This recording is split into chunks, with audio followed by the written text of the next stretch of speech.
MFMA, the Finance Management Act, there's every 3 years a tender that is published and then awarded to security companies to protect council premises. And the tender runs in a 3-year cycle. Yes.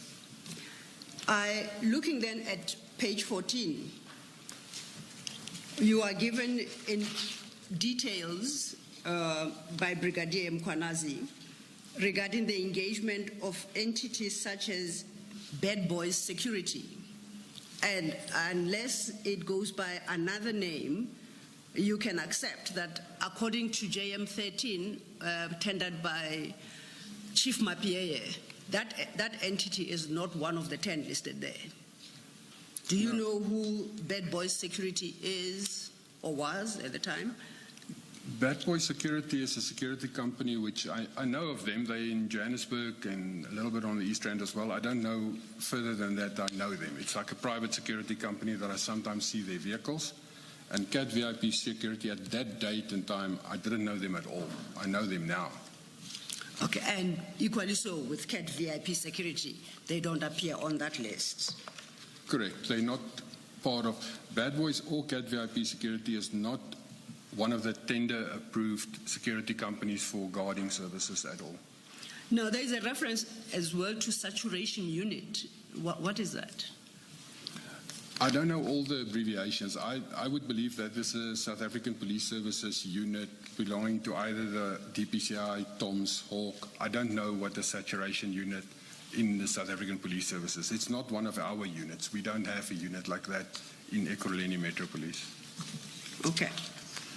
Then at page 15, you referred us to page 15, that date entry 2023-0202. And then it's got another date below that, 02-12-2022, the Otia cargo section, and the units involved. Is it a correct way to read those messages to mean that the units involved listed there at page 15 under the date 02-12-22 were involved in the Otia cargo section issue, whatever that may have been? Am I reading it correctly? Correct. It's in terms of the success report. It's first stated in the first paragraphs with the red bullets. It's black here, but on my WhatsApps it's red bullets. It states what was found back, what was arrested, and then it says units involved, and it lists the units. And then it will state in the report what actually have happened. They were robbing Swissport cargo section. That's what it is. So you say this incident related to a robbery of the Swissport section at the airport at Otia? Correct. Then I understand that the units involved were Hawks TOMS, Tactical Operations Management Solution, STF Special Task Force, CAT VIP Security, Bad Boys Security, K9 Law Enforcement. You see that at the bottom of page 15. Correct, Commissioner. Is it a correct interpretation on my part to say all those units were involved in dealing with that Swissport robbery, resulting in the arrest of 11 suspects, finding 3 firearms, and all that is listed there? So CAT Security was part of that operation. That is what. Is that how you too understood it? That's how I understood it, and it's sometimes it's even strange to me is that all these units are involved, and it's sent to me from Brigadier Mkhwanazi as if it is Ekurhuleni Metro Police that is running the show, but we are not even listed there. So it's to me it feels as if he just took stuff wherever the word CAT VIP came on and sent it on to me to say, but look here, we are working with them. But we are not even listed on that scene, even though it's in our area on that. By we, I take it, it's reference to EMPD. Sorry, Commissioners, it's force of habit. If I'm speaking about it, it's Ekurhuleni Metro Police. And Commissioner, the first one is not even in your area. I understand the other 3 are within Ekurhuleni, but chasing a suspected hitman in Mufulwa, Soweto, on page 14, the very first entry. What does that have to do with the MPD? Commissioner, that is one of the rogueness that hopefully I will touch on later, is that in terms of the South African Police Services Act, Section 64, we as Metro Police is established and we have a specific mandate, which is traffic enforcement, by law enforcement and crime prevention. That's the main mandate. But we are further also restricted to our area of jurisdiction to the local government that has appointed us, except there's a clause that also allows us, if there's collaboration agreements or there's agreements with other cities, that we can extend upon request to those areas. But a large portion of what these groups did is that they were actually operating rogue. They would hear a rumor here or information here, and they will go and do law enforcement, arrest people in Hammanskraal. They will go to KZN, they will go to Free State, they will actually arrest, and it will all be good successes according to them because there's arrest in that. But they acted completely out of scope. They do criminal investigations, which is the sole capability of the South African Police Service. They have no powers to do criminal investigations at all, but they were doing it. Thank you, Commissioner Khumalo. Taking you back to page 15, that OR Tambo incident that is referenced there. For the record, OR Tambo Airport falls within the jurisdiction of Ekurhuleni. So if there was anything that required Metro Police involvement, that would fall under the jurisdiction of EMPD. Is that correct? Correct, Commissioners, but we will assist the South African Police Service if they ask us. If it's in our area, we will assist them with whatever they ask us to do within our area. So you say EMPD would assist. If you go to the bottom of page 15 then, and the list, the units listed there, as I said, it's Hawkstorms, Special Task Force, Cat VIP Security, Bad Boys, K9 Law Enforcement. There are 5 units, ostensibly, that were involved.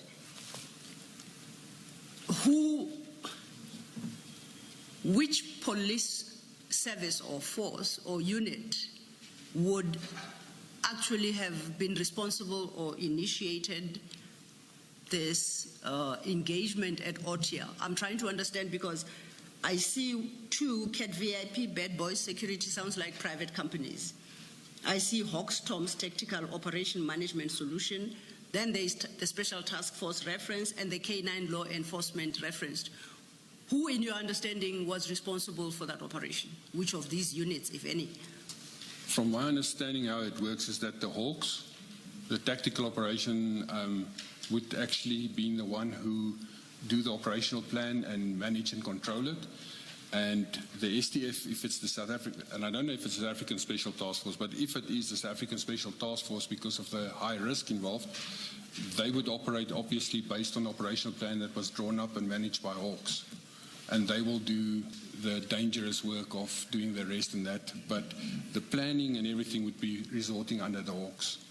Now, if we accept that this was a Hawkstorms operation supported by the Special Task Force, beyond that, it's K9 Law Enforcement. Is that an EMPD unit, or is that I do not provincial, know. national? No, Commissioners, I don't know. If it's stated K9 Law Enforcement, it could be anyone. It could be Ekurhuleni Metro Police. It could be SAPS. I wouldn't know who that is because nowhere in that whole report does it actually list if it was Ekurhuleni's K9 or if it was SAPS K9. It is not listed. Then it leaves the other 2, Cat VIP and Bad Boys. How does this become an operation that falls under Ekurhuleni when you say it, at best, it was an operation by Hawkstorms, which is not an Ekurhuleni unit, that perhaps would be a national unit? I don't see how Ekurhuleni gets involved in this operation based on the entities listed there. Are you able to shed light? Commissioners, from what I understand from what's standing here is that Cat VIP and Bad Boy Security as the private security could have been the informants, or they could have received the information, and they therefore are assisting the Hawks to actually do the operation because they have access maybe to Swissport Cargo or to the information where it was. So from my understanding, from what's standing here, is that Cat VIP and Bad Boy Security is involved with the Hawks. They are supporting them, and that the STF is obviously necessary because it's a high-risk robbery that's going to take place. That's my understanding from this. The K9 law enforcement, I wouldn't know who it was. It could be Ekurhuleni. It could also, because it's a year before it even happened, and this was just sent as WhatsApps, which I didn't really even care about it. It was like someone made them up just to send to me to say, yes, here is successes to prove that we do work with Cat VIP. And this is supposed to have happened on the 2nd of December 2022. You were still with EMPD at the time? It's correct, Commissioner. It's 2 December. And at the time, what position did you hold in EMPD again? I was then the Deputy Chief of Police, Auxiliary and Support Services. I was appointed 1 August 2022 in that post, so Deputy Police Commissioner then. Now, could we turn to you to find out whether there is a record of an operation such as described in that WhatsApp that the EMPD was responsible for, or who do we turn to try and get an answer to that? Only from the Hawks. If it's a police operation like this where the Hawks and the STF is, it will be a SAPS-driven operational plan. Even if we were there, even though we're not mentioned here at all, even if we were there, we would do a supporting role to SAPS, fully supporting role, not even at the front line. So then if we're to pursue this operation and see the involvement of everyone in it, we need to turn to Hawks, Toms. You can't help us beyond that. Correct. Thank you. Noted. May I just check this, Commissioner? If this were in the nature, or rather on the face of these operations as they are described here, it doesn't look like anything that would be initiated and run by the EMPD. They would have been playing a supportive role, as you explained. And given that Brigadier Mkhwanazi, when he sent this to you, your understanding of what he was conveying was that Cat VIP were there to assist EMPD. You've testified that the security companies are appointed to secure the property of the municipality.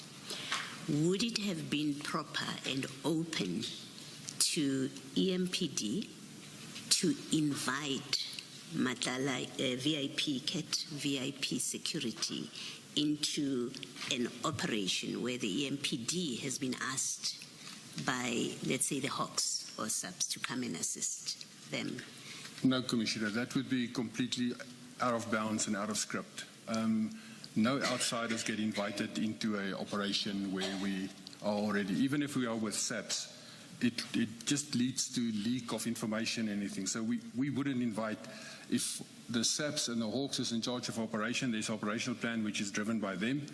If we are then invited to assist them, we assist them. We cannot carry on and invite more people. It just opens up and it makes a farcical of policing when information is being leaked all over the show to everyone. And we would not, at the bottom end, when we do patrols, we have friendly relationships with the security companies that is in our same areas that we patrol. So it's not that we don't know they are there. We do work together. If they say, for instance, to us, but there's a robbery at one of my clients' house around the corner, we will obviously assist and respond there. Or if they arrest someone and they contact us, we will go and assist them. But we don't have formal approved operations or MOUs with security companies as Ekurhuleni at all. We only have this 10 companies that's annually or every 3 years appointed to protect our guarding and our premises that we have, not to do patrols and provide extra services to us and do anything security related. Thank you, Commissioner. Thanks, Mr. Thank you, Commissioner Baloyi. Thank you for walking us through that annexure, Commissioner Spitz. We then move to your paragraph 21, No, we're still at your paragraph 21, because you reference another annexure there. And that annexure, you say that Brigadier Mkhwanazi, and I'm reading from your statement, quote, also stated that CAT VIP had provided protection for the mayor and for the proceedings during the State of the City address by Alderman Tanya Campbell in 2022. Do you see where I'm reading? Correct, Commissioner. And for that purpose, you say he sent photos and shared a SharePoint link of the operational plan in respect of that event. You overleaf at paragraph 22, then have a heading analysis of the MOU and operational plan. I would like us to park, you have annexed the operational plan as annexure RS9 capital A. It's in the annexure file. But when you turn over, you start with the MOUs. So we're going to follow the structure of your statement and start with the MOUs, and then we'll come back to annexure RSA 9. Do you understand my logic? Correct, Commissioner. Thank you. Let's turn then to page 8. At page 8, paragraph 22, you highlight what the investigations revealed, and you reference the two documents which we have annexed as RS10 and RS11. Could you take the commissioners through that? Thank you.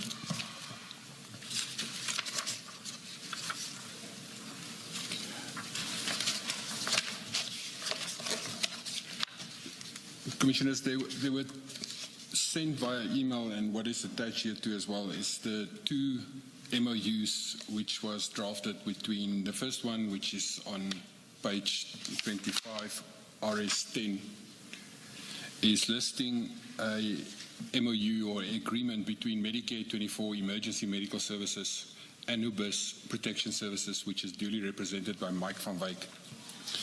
And that is then on page 30. It is signed off by Brigadier Mkhwanazi, Director Specialized Services.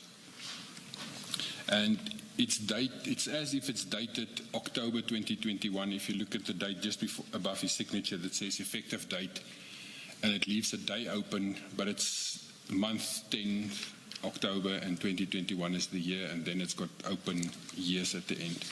That was the first version that was submitted. Then the second version is a very similar memorandum of agreement, but this time it is with CAT VIP protection, which is on page 32. And this MOU is then also signed on page 34. It ends the same thing as that, effective date, and then a 10/2021, just fill in a date. It's also under support by JD Mkhwanazi, and it's then dated with a date handwritten in as 13 October 2021. Commissioners, please, my apologies. Commissioners, just to orientate you, those are the same documents that Chief Mapie submitted as JM11 and JM12 respectively. Thank you. You may proceed, Commissioner. The one thing that I want to highlight on this first one with Medicare 24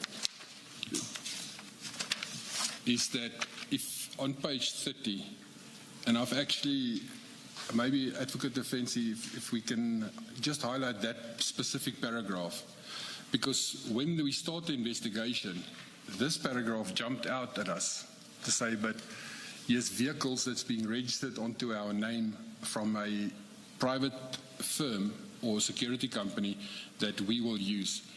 But this paragraph is completely against any police training, knowledge that I have. Is that, and maybe if I can read that into record, is that EMPD will assist with registration of vehicles under EMPD as official vehicles, and we will be permitted to use blue and red lights to respond for and on behalf of EMPD. The cost of this will be for Medicaid 24 and UBIS Protection Services. That's as if we outsource law enforcement now to a private company, to say you will respond on my behalf, you will actually act as a policeman. That's what this MOU purport to be. And that's why when I read this, it is so wrong that every fiber in my body jumps up to say, but this is wrong. Here's something horribly wrong in this matter. And that's why the registration of the vehicles that is on our name actually red flagged. And the investigation initially say, but here is something much deeper and it's very wrong. And that's why we start with the disciplinary inquiry misconduct investigation. Commissioner, I think what you read has been put up on the screen just for reference point or reference purposes. That is Annexure RS10. And that is the memorandum of agreement allegedly between Ekurhuleni Metropolitan Police Department and Medicare 24. And just to confirm that at our paginated page 30 of the bundle, that is where you read from. There are 5 bullet points on that page. But if you go a step back or a page back at page 29, it would appear it's part of a list of what is termed understandings. Correct, Commissioners. So the part you read is the last bullet point of these quote-unquote understandings as they appear at page 30. That's correct. The Thank you. page 29 will deal with what Medicare 24 will provide. Yes. And then page 30 deals with what Ekurhuleni Metro Police Department will provide. Thank you. Noted. You may proceed. We have now dealt with RS10. Can I just ask this? Commissioner, that paragraph that you read into the record, it makes reference to red lights. Oh, can you just explain what is this within the EMPD? Commissioner, the lights, as I've stated earlier, in terms of the National Road Traffic Act, specific lights have specific meanings. A blue light is always law enforcement of those entities that may have them, South African Police Service, the SANDF, military police, the traffic and the municipal police. Those are the ones that may use blue lights. Red lights, in terms of the law, must be used by medical practitioners, which is a paramedic or ambulance responding to a scene. That is the use of red lights. Amber lights is then for construction work and that. And green lights is civil defense when a person responds to a civil defense light for a green light. So red lights in this manner is, we do not have red lights. As Ekurhuleni Metro Police, we do not have. But there is sometimes a municipal police department that combine the use of police and paramedics, for instance, in a city. And then when you have a combined, even South African Police Service, when you have a combined service where there's paramedics in the vehicle plus there's policemen in the vehicle, you will use a combination of blue and red in the vehicles. But if it's purely police, it will be blue. If it's purely ambulance or medical services, it will be red. And you're saying Ekurhuleni doesn't have this combined? We do not have combined at all. We are a Metro Police Department consisting purely of a Metro Police Department. There is a disaster management and emergency services section which use fire engines and used to have ambulances. They would use red. And Brigadier Mkhwanazi would know that you don't have this combined service, and so he wasn't authorized to permit use of red lights. Correct, That's Commissioner. something he would know. Correct, Commissioner. Thank you. Thank you, Mr. Thank you, Commissioner Kumar. Advocate Silo, on page 29 still, items 4 and 5. Just reading those two items, it seems to me that it wasn't just law enforcement and blue lights that were being outsourced. Even health and legal services were now being outsourced to CAT, at least to Medicare 24, not CAT Protection Services. Just reading item 4 and 5. Indeed, Commissioner. Commissioner, do you want to read those into the record? We don't have to deal with them. I can, Commissioner. It's at page 29, under the heading Understandings. So, What Commissioner Khumalo is referring us to is the numbered items 1 to 7, and he's asking you to read into the record. Is it 4 and 5, Commissioner? 4 and 5. Thank you. its understandings. By signing this MOU, Medicare 24 Emergency Services agrees to Number one, first project will be a trial run. Sorry, Commissioner, I apologize. I was unclear. Commissioner Kumalo would like you to read items 4, listed 4 and 5, and leave the others in that list. 4 and 5. 4 and 5, please. Can I read 6 as well? Then you can read 6 for you as well. Thank you. Can you read 7 as well? Please. Then please read from 4 till 7. Chair, any particular request? No. 4 to 7, thank you. I will explain why 6 when I get to 6. Medicare 24 Anubis Protection Services can assist when needed. All members are registered with PSIRA and are issued firearms through our VIP protection unit that are owned by Medicare 24 Holdings. 5, the CEO's health qualifications and legal degree can assist when needed in an event of a drug bust, and I can give legal advice when needed. 6, Medicare 24 can assist with drawing bloods in roadblocks for you, and staff will be available. And this I just want to pause and explain why, is that when we as road traffic enforcement, part of our mandate do in terms of the National Road Traffic Act, there's a prescription that you can either draw blood or that you can do a breathalyzer test, but blood is the most known at the moment. But the Criminal Procedure Act goes further to say when you draw blood, it must be by a registered medical practitioner. And that is sometimes misunderstood. It's not just any nurse on the street that can draw your blood.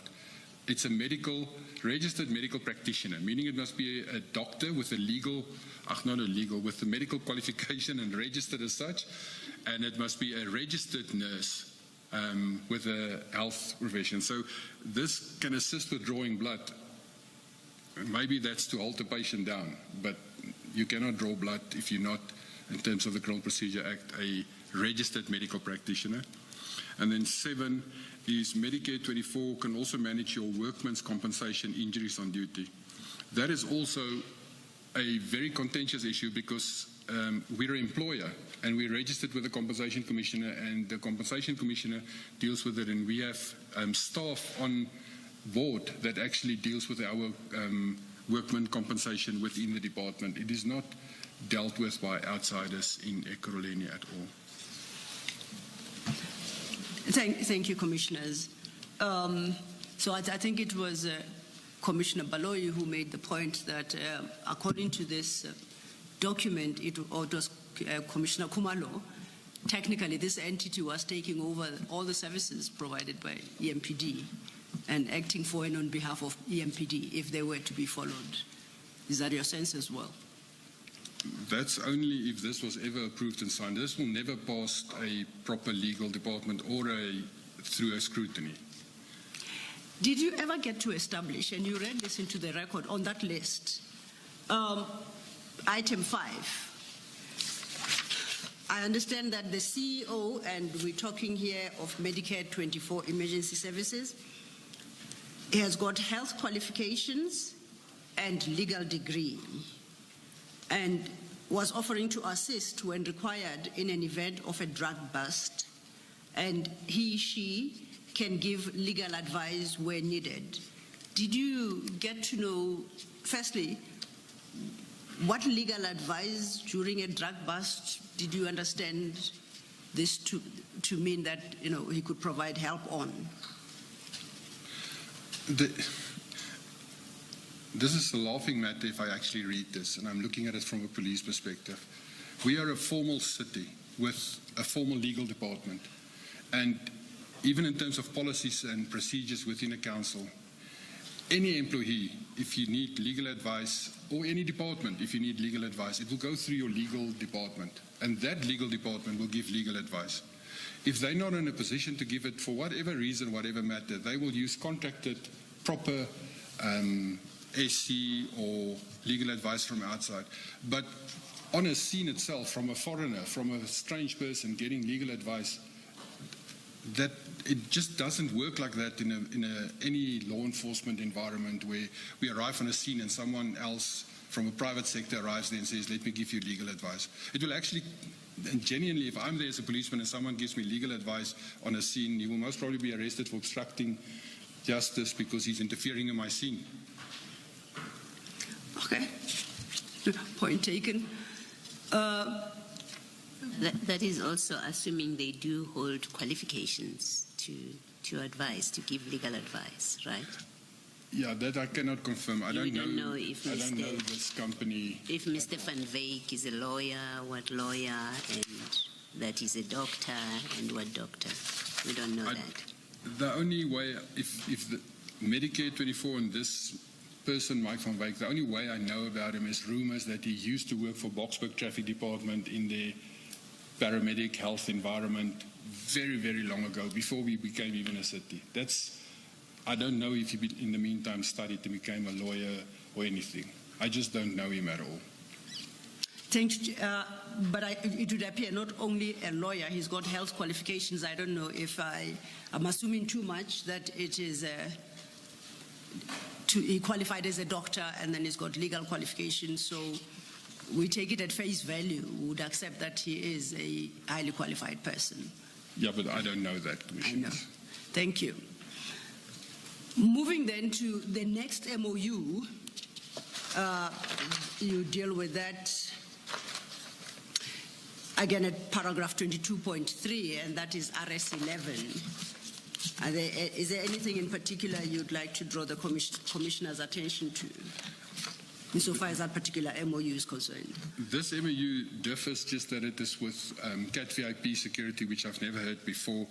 And then on page 33, it states a specific list that this MOU will pertain to, where they will provide us with vehicles. Understandings from their side in the middle of the page. And by signing this memorandum of understanding, CAT VIP Protection agrees to 1.1, provide the Ekurhuleni Metro Police Department with the following: 1.1.1, 2 BMW motor vehicles; 1.1.2, 1 Mercedes-Benz motor vehicle; 1.1.3, 1 Volkswagen Golf motor vehicle, which makes a total of 4 vehicles. It also then goes to 1.2 to provide the Ekurhuleni Metro Police Department with a helicopter with which the department will fly for a maximum of 2 hours per month when needed for operations, and to assist the Ekurhuleni Metro Police Department with VIP protection services, skills transfers, and tactical training. And then 1.4, ensure that CAT VIP staff that may be required to be part of any operation to carry out any task is well-trained, proficient, has the necessary qualification or permit as required by the law of the Republic of South Africa to carry out such tasks. And then on page 34, it's the commitments from Ekurhuleni Police. They forgot the metro there, but the Ekurhuleni Police Department is that we agree to 2.1 to dedicate a duty officer, community relations, to focus on crime prevention and community safety in and around the Ekurhuleni Metro, and to report those who attempt to who have committed crimes of any nature, be it on the roads, in commercial or residential settlements, both in urban, semi-rural, and rural settlements of the Ekurhuleni Metro. And just for pausing there, is that now it sounds like the Metro Police must report crime to a private company, whereas crime is the sole purveyor of law. We must actually report crime to SAPS and not to a private company at all. 2.2, the on-duty officer shall serve as a liaison to Community Officer EMPD in order to facilitate access to appropriate management and community resources. And 2.3, make the operational duty officer available to work in partnership with CAT VIP protection staff that may be called upon to assist in special operations. So it sounds as if we are really abdicating or giving everything away to a private company to become the Metro Police on our behalf. Thank you for that. Sorry, Mr. Yes, Chair. May I request that whether over the tea break or maybe even lunch, Ms. Bushla said they should look at my annexures. You'll find an annexure, maybe RS10, running across more than one flag. And it's the same with RS11, so it makes it very difficult for me to follow, to read properly. It is true, Chair, and I apologize for that. I don't know how it happened. Just to check with the other commissioners that they don't have the problem. It's only you, Chair. We will attend to it immediately during tea, Chair. My apologies. Thank you. Thank you. Commissioner, what you have just read now into the record, appearing at page 34, it is the second last page of that annexure, which we have on record as annexure RS11. I'm particularly interested in item 2.3, and I want to test if you could help me to have better understanding of what was intended by that. And I quote, make the operational duty officer available to work in partnership with CAT VIP protection staff that may be called upon to assist in special operations. I struggle to understand. Are you able to help me perhaps through your understanding as to what that could potentially mean? Commissioner, I cannot, I can read the words, but I don't understand the context of it. I must upfront say this, that how it feels to me initially is that when the query came in 2023 February from the journalist, I was immediately when I saw this, it was as if in my mind this was created, that stage, to actually try to answer the media query that arose in February 23, is that there is not genuinely a 2021 attempt or a genuine attempt to make it. It's as if the wording here, because of that paragraph in Medicare is one that says we're going to register the vehicles for them and then we're going to abdicate to them and say do everything on behalf of law enforcement, and then here's the vehicles registered in 23 to us. So initially my belief was this is generated stuff to actually make up and answer the media query about the blue lights.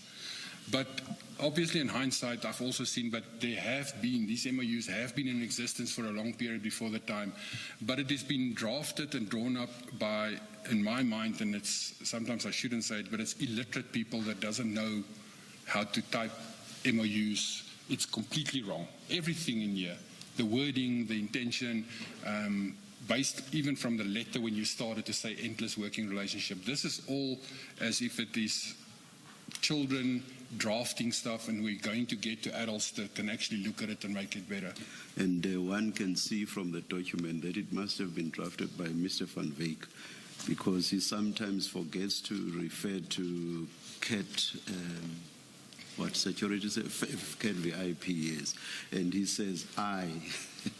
So Correct, Commissioner. He's actually the one drafting and he forgets CAT VIP and says I. There's also, and this is something that I haven't yet fully understand, there's also CAT VIP and Medicare wasn't friends at this date. If you look at 2021, from my understanding is that CAT VIP only obtained Medicare 24 in 2022 when the police tender started. At this stage, they weren't yet holdings and friends with one another. They were still separate entities. But here they already speak as if it's one in 2021. Thank you, Chair. On that annexure, at page 33, under the heading Understandings, Just before that, thank you, Chair. Yes, right at the end where the evidence leader, Ms. Sillo, referred you, that is 2.3, there's reference to an operational duty officer. What is that? I looked, there is a definition section at the beginning of the document, but that is not defined. What is that? Commissioner, we don't have something like operational duty officer in that context at all. But in paragraph 2.1, it states that we agree to dedicate a duty officer, community relations, to focus on crime prevention. So it's as if this MOU is saying that we're going to dedicate a duty officer for them to report stuff to them and to report. So it's a creation of the so-called MOU. Yes. Thank you, Chair. I'd referred you, Commissioner Spies, to page 33, same document. Under the heading Understandings, item 1, the main body of the paragraph starts with, by signing this memorandum of understanding, CAT VIP protection agrees to. Now I would like to draw your attention to paragraph 1.2, provide the Ekurhuleni Metro Police Department with a helicopter with which the department will fly for a maximum of 2 hours per month when needed for operations. Based on your experience, what value would such a resource, a helicopter that you could only fly for 2 hours in a month, what value would that add to your efforts as EMPD? It won't add, 2 hours is nothing in helicopter time. It's also, real money-wise, it's maybe about 25,000 Rand worth, 2 hours, because we don't have a helicopter. So we will have, it's a rented helicopter. I don't know exactly how much it costs per hour, but we have a pilot that can be used, who's got a private pilot license that can be used. But it's about 25,000 Rand worth. But 2 hours, in the sense of a crime scene, that is nothing. It cannot do law enforcement. Helicopters is a critical tool to be used, but you need more hours if you really want to fly properly for crime prevention, and you have to attend to scenes. It's a very, whoever made that, the city doesn't get anything from it if you give me 2 hours per helicopter. It's expensive for us as a city to rent because it's about 25,000 Rand, my opinion. I'm not a pilot, so I wouldn't know, but it's where I think it is approximately. It is not 2 hours per helicopter as I read it. It's 2 hours per month. Correct, but helicopters So you may split it into 15 minutes per investigation to stay in the air for 15 minutes so that you effectively use up that 2 hours over the course of the month. There's so many crimes that take place that 15 minutes, it's from the start. Helicopters measured from the moment it starts. And the flight time is maybe 10, 15 minutes to a scene. And then it's still going back, land again, and switch off. So your 2 hours it's everything. It's not the actual flight time that is counted. When you say you rent a helicopter for 2 hours, it's right from the moment you actually pull it out of the hangar and start it, right up to when it goes back into that hangar and it's switched off. So even if it's just one scene, it sounds like it's a 10, 15 minute flight time. It's a much longer payment time, effectively. Thank you.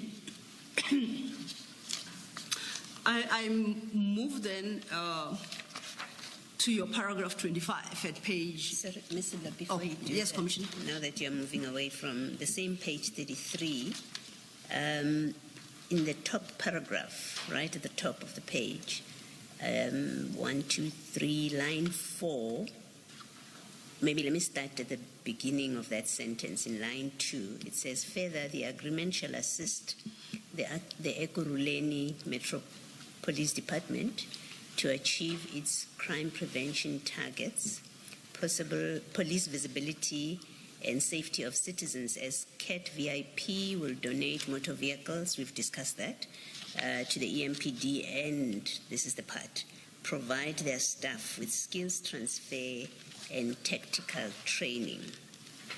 And then you find the same thing under the heading Understandings at paragraph 1.3. It reads, to assist the EMPD with VIP protection services, skills transfer and tactical training. Where does the EMPD procure its training for its people? And is that a regulated area? Commissioners, firstly, this sounds like donations. And donations, in terms of legislation, there's legislation and policy within the City of Ekurhuleni. The City of Ekurhuleni has got a gifts and donation policy, how it must be dealt with, and the National Treasury has also issued instructions, and the MFMA makes provision for donations. There's a complete process that a city has to go through when accepting donations. It must first be submitted to the city manager as a full motivation. Then it must be looked at and analyzed if there is not a hold that will effectively be created on the city for that. And council must then accept the donation, and it becomes then assetized. When it deals with training, as an example, during 2020, during the COVID disaster, We had received numerous donations from, for instance, the Church of Scientology, who cleansed and sprayed our buildings for free. Because they did that as a service as a church then. And that was found as irregular by the Auditor General because it was not declared. The value, even though they came into the building and sprayed the buildings, to us that worked there and kept on working, we didn't understood it even as a donation. It was public that came in and cleaned our buildings for us. The Auditor General found it as irregular, and it had to be corrected in council to say, but a value had to be attached to it, and it had to be declared as a donation. That's how strict it comes when someone has donations. So our training initially, majority of our training, police-related training, is provided by the South African Police Services itself. We have a challenge at the moment with it because it was provided for free, but the South African Police Service has changed their structure and they want us now to pay for training. But we are in the process of trying to resolve that. Any other training is done on a tender basis. So the council will, every year there will be a workplace skills program where training needs is identified by every department. This is submitted to the corporate HR. Corporate HR then will develop a training plan in terms of the WSP, and this training plan will then go out on tender so that we can source service providers in specific fields to provide training for us. Any other training, if it's done on the sideline, anything like that, must be declared because there's an actual intrinsic value into that, and in terms of the policies and legislation, it must be declared. Still on that, does the MPD get tactical training from private security companies? Because No, that is what is being offered here. No, not unless it was provided on a tender where we procured the services. Otherwise, we don't get tactical training. And there has not been a tender for this service from the VIP? There was not. CAT. There was not any of these training. Our officers have been sent to the South African Police Service for training, for public order policing or things like that historically. We only had, for the last 3 to 4 years, we haven't had any training to these officers because of the impasse between us and the South African Police Service about payment of services. And you say if it's a donation, a submission would have to be made to the city manager, to the office Correct. of the city manager. To the accounting officer, city manager herself. She must approve the acceptance of the donation. So any gift or any donation must be declared. And then it must be approved by the city manager before it can be accepted, because there must be analysis made by her to say if it's not improper to accept a donation that she can accept or not. But she must approve the acceptance of the donation. All right. So in the very second paragraph at page 33, under paragraph 3, heading duration, it says the public-private partnership is, so it speaks of a public-private partnership to establish a working relationship. Now, in the light of your explanation that if donations are being made and they have to be, a submission would have to be made to the office of the city manager, if this donation, what you say is a donation, if this was properly handled, in the city manager's office, there has to be a submission that was made to the city manager's office. Correct, Commissioner. There's a huge amount of private-public partnerships, which is allowed by law. There's nothing wrong with it, but it's dealt with formally. It is in writing. Whoever offers to provide these services to the cities, even if it's for free, there will be a MOU signed, and it will be signed off by the city manager as accepted, and that will even be reported, even though it won't be, doesn't need to be resolved by council to accept it. It will be reported to council, but there will be, or there must be, record of an agreement reached with any of these companies. So the city manager's approval, if this was approved by the city manager, it should be in that office. It must be in our office. And it should have been reported to council. So there would be records of that. Correct, Commissioner. Thank you, Commissioner. Thank you, Mr. Thank you, Chair. Ms. Silo, before you leave the MOUs, Yes. Commissioner, just to be clear, I'm not asking you about the city of Tshwane. I just want to make an inquiry for future reference. You are the second in command now at Tshwane Metropolitan Police, am I correct? I'm one of 5. One of 5. second in command. Yes, and without giving us the name, maybe just the title. As you are aware, Tshwane Metropolitan Police falls under our terms of reference as a commission, and we are investigating similar issues in relation to Tshwane. Who at Tshwane would be the custodian of similar MOUs and similar arrangements, so that if this commission were to make inquiries to Tshwane about whether there are similar arrangements, It will be the city manager's office. it would be the city manager's office. I will leave it there for now. Thank you, Commissioner. Commissioner Spies, we now are at your paragraph 25, where you indicate that after Brigadier Mkhwanazi had provided via WhatsApp this series of documents, including the operational plan, he subsequently provided a hard copy version of that plan. Do you see? Correct. Now, we read your paragraph 25 with paragraph 21, the last line of paragraph 21. That operational plan, you see, is annexure RS9, capital A. RS9, capital A, starts at page 24.1, and it will run to 24.14.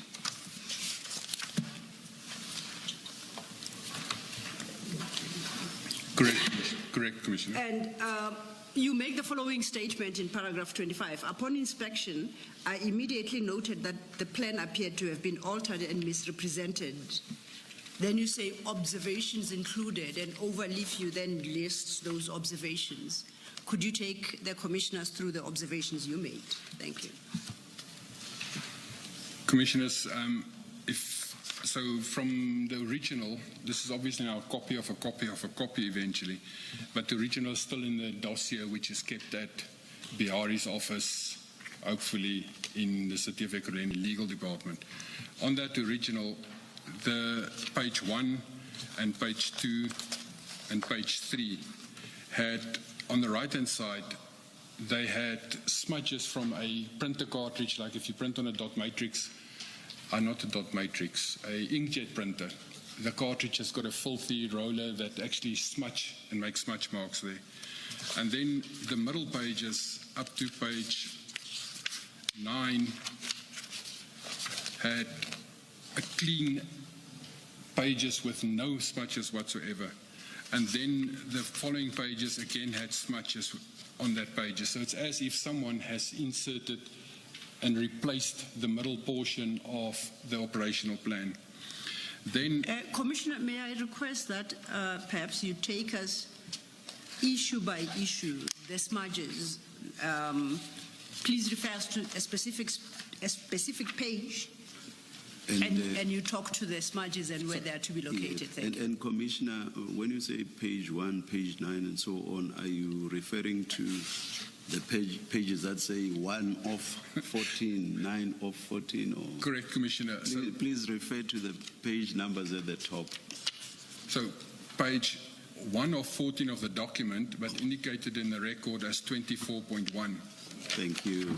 And then 2 of 14 indicated as 24.2, and 3 of 14, 24.3, had smudges at the bottom side of it that indicate that this has been printed on a printer that is, you can see on the right-hand side, there's like a faint line on some of the copies that still stick out there. Then, please refer us to a specific page, and then we look at it and we on work. page 3, Okay, that would be 24.3. paginated 24.3. On the complete right-hand side, at the top part of it, there's a black line that runs there. The black line running across the page. From the not down top to the page. bottom. So where the number, to the bottom. the block that's got 58 in it, on the right-hand side of that, there is a black line that runs there. So the frame around the document itself, they have created a frame around it. That frame, if you look at where 24.3 is, and then this black block 58 and the square around it, that touches on the left-hand side the frame of the document. But to the right-hand side of that 58, there is a faint black line running to about the middle of the page. Yes. That is a scratch mark or a faint ink mark that stems from the printer that caused it. If you then look at the next page, which is 24.4, Yes. that line won't be there, Okay. touching that black block. So that is a newly inserted page, a clean page that was in there. And the same then with 24.5 and 25.6, 24.6, 24.7, 24.8, and 24.9. So there's no more lines on that right-hand side. So that's why it feels like it's only when you get back to the signature page again that there's a difference in the page itself. At the bottom right-hand corner, there's like dirty dots. So page 24.14, at the bottom right-hand side, just to the right of that frame around the document, there's dirty dots. At the bottom, it's about 2 centimeters below the last signature on the page. It's very faint. on the What right. kind of dots do you call them? It's smudge marks from a printer that the Oh. ink is rubbed off on the page. What must we make of that, Commissioner? All the things that Commissioner, you've noted. Yeah. On the original, it's much clearer. So when I looked at it and I started to open it and I paged through it, it's the very first thing I saw when I paged through it to say, but here's a document consisting of 14 pages, but the middle portion of it has got brand spanking new pages in, where the first pages was printed on a printer that's got a cartridge that's old and makes smudge marks on it. And then the last few pages from page 10 onwards have also smudge marks on them. So it's as if what I immediately thought what happened is that someone changed the middle of the document and printed it on a new printer and inserted it. Because when you go to my second observation that I made, is that the fonts and the pitch size of the fonts and the spacing between paragraphs have changed, where initially it was like, it's as if it's a 12th pitch, a normal font that you can read. But as soon as you get to page 3 or page 4 of the document, By page 3 and page 4, you mean 24.4. paginated 24.3 and 24.4. so up to 24.3, which is page 3 of 14, it's as if the spacing and the typing is normal. It's not suddenly not. But then if you go to page 24.4, which is 4 of 14, Yes. suddenly the wording, when it gets to intentions and mission, it's as if when it's bullets, there's no more spacing between it. It's as if it has been shifted and the space has been removed. To my mind, it was to add something into it so that you don't jump too much in the document. So there was stuff added into the document. Could that not have been a function of sloppiness with the typing? It could be, Commissioner, but I'm looking at it with about 5 or 6 different points. So the first one is these smudge marks. Then I'm looking at the fonts that is being changed. The next one, which is... Without sounding facetious, can I take you to page 35 of your statement? The very last page of your statement.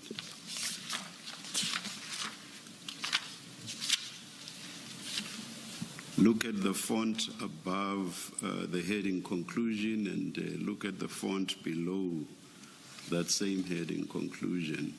Do you see that? I don't know whether it's the font size or probably it is. Do you see what can you attribute that to? See, I'm drawing your attention to your own statement, and your statement also seems to have some of the I agree, Commissioner. the issues you raise about this document. Correct. But there the spacing stays the same.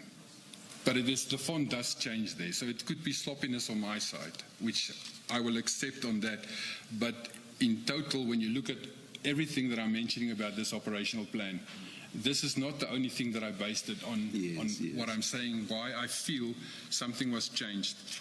The final, Before you do the final, can I, at paragraph 25.3, you make the point that on the second to last page, the auto-numbering of items was inconsistent. In parentheses, item 17 was followed by 18, which was then repeated on the next page. Yes. And your item 17, please refer to page 24.13. Is that the item 17 with the heading briefing that you reference?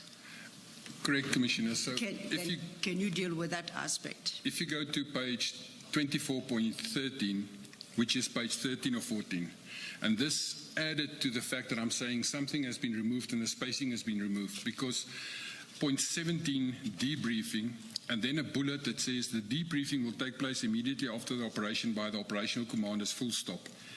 On the next page, page 14.14, the very top of that heading ends with operational commander, full stop. And if you then go back to the previous page, it says 18, administration and logistics, and a bullet, proper record of all accidents to be safely kept.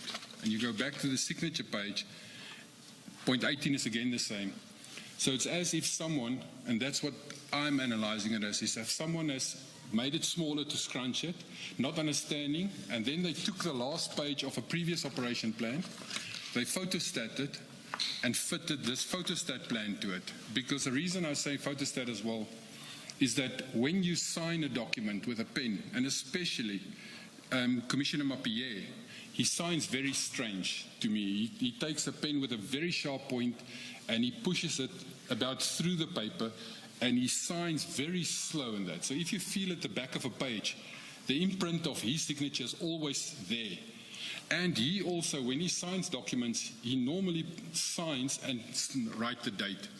Whereas on this document, if you look at the signatures and the pen color and the authors, the 4 signatures is different pens. However, the dates is same pen, same handwriting. If you look then at Chief Mappier's signature, there's a predetermined line where you can write the date in. And on all 3 the others, the line is a specific length. But then when you get to Brigadier Makonasi's and then the chief, it's as if that line has become shorter. And that's what I then perceived as, this was a page of a previous plan. It was already in there, but then something was altered to make it short, to pull everything to the front. And then this was just photostated, and the date was by a single individual with the same handwriting. That person used the same pen and he wrote all 4 dates in. That's what why the reason is that I say this plan to me is altered, and it's not the genuine original plan as it was presented. And when you then look in the plan itself, page 3 or 4, I must just go to the correct page. I think you are looking for paginated 24.4 at the top there.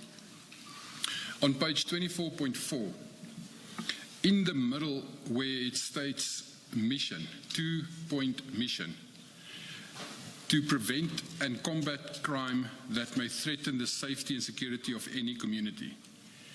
The CLU and the DEU, CLU is the Community Liaison Unit and the DEU is the Drug Enforcement Unit, to gather information with regard to any crimes threatening the safety and security of any community, ensure that offenders are brought to justice, and participate in efforts to address the causes of crime, VIP and CAT VIP protection to ensure safety of the principals. I will never allow a private security company to come and protect my principal. And based on that as well is the officers that was protecting the mayor at that stage. Even they, much later, the one officer has actually emigrated to Australia. That officer has sent WhatsApp this year to us, wherein he stated that when he arrived on the scene to pick up the mayor, there was 2 vehicles at that scene waiting already. And when he asked them who they are, they said they are Special Task Force. So you make an assumption that it's from South African Police Service. However, while they were driving, he did the inquiry and he verified them. And the one vehicle came out on CAT VIP and the other vehicle on a private individual. And he complained about that. Apparently, that's what he says. But he's now in Australia, so I cannot. I'm just saying with the WhatsApps that I received from him. So the CAT VIP portion in there, it's just not happened. If you look at the next sentence, EMPD Security and Kailami Security Services, that's one of the contracted security for guarding. So EMPD Security, we've got a security in Ekurhuleni Metro Police, there's a security division, security and loss control. And Kailami Security Services is one of the 10 companies that was contracted to protect council premises. That makes sense. However, in the line just above it where you say VIP and CAT VIP protection to ensure the safety of principals, it's as if that was now added in there. And then, Before you move off that point, my reading is technically, according to this document, the safety of principals was left to VIP and CAT VIP protection, and EMPD was reduced to protecting the property and access control. Is that Correct. Am I understanding it correctly? correct. Let us leave it at that. Please hold your thought, Mr. I shall. Thank you, Chair. Let's resume at 11:15. Let's adjourn.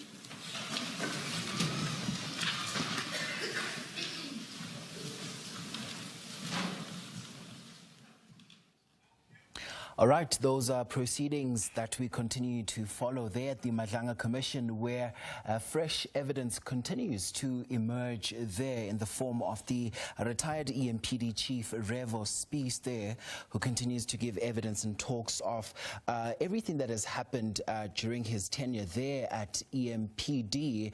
Now, today's session, as you've seen there, has also drawn particular attention as the retired Ekurhuleni Metro Police Department Chief, Revo Spies, has taken the stand to share his account of events there, which also this testimony, as you've heard there, forms part of a growing body of evidence painting a troubling picture of just how political interference, or the alleged political interference, may have affected policing decisions as well as investigations and even internal appointments within law enforcement structures. I'm told now colleague Ayanda Nyathi is on standby to chat to us this hour. So Ayanda, we hear the retired EMPD chief, Revo Spies, continues to give evidence there and talks of also a poorly written MOU. Absolutely, Mkolisi. We've been listening to how that might tie into the unlawfulness of the alleged involvement of these private security personnel.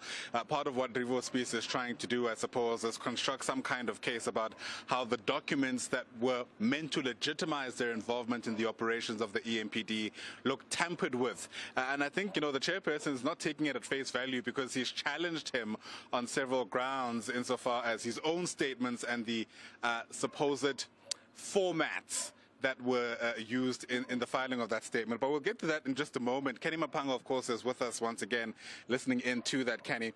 We just very quickly are still hearing from Revo Spies, who is painting the picture of the kind of interference he feels took place at the MPD and the lengths to which people went to try and legitimize the CAT VIP protection personnel, for example.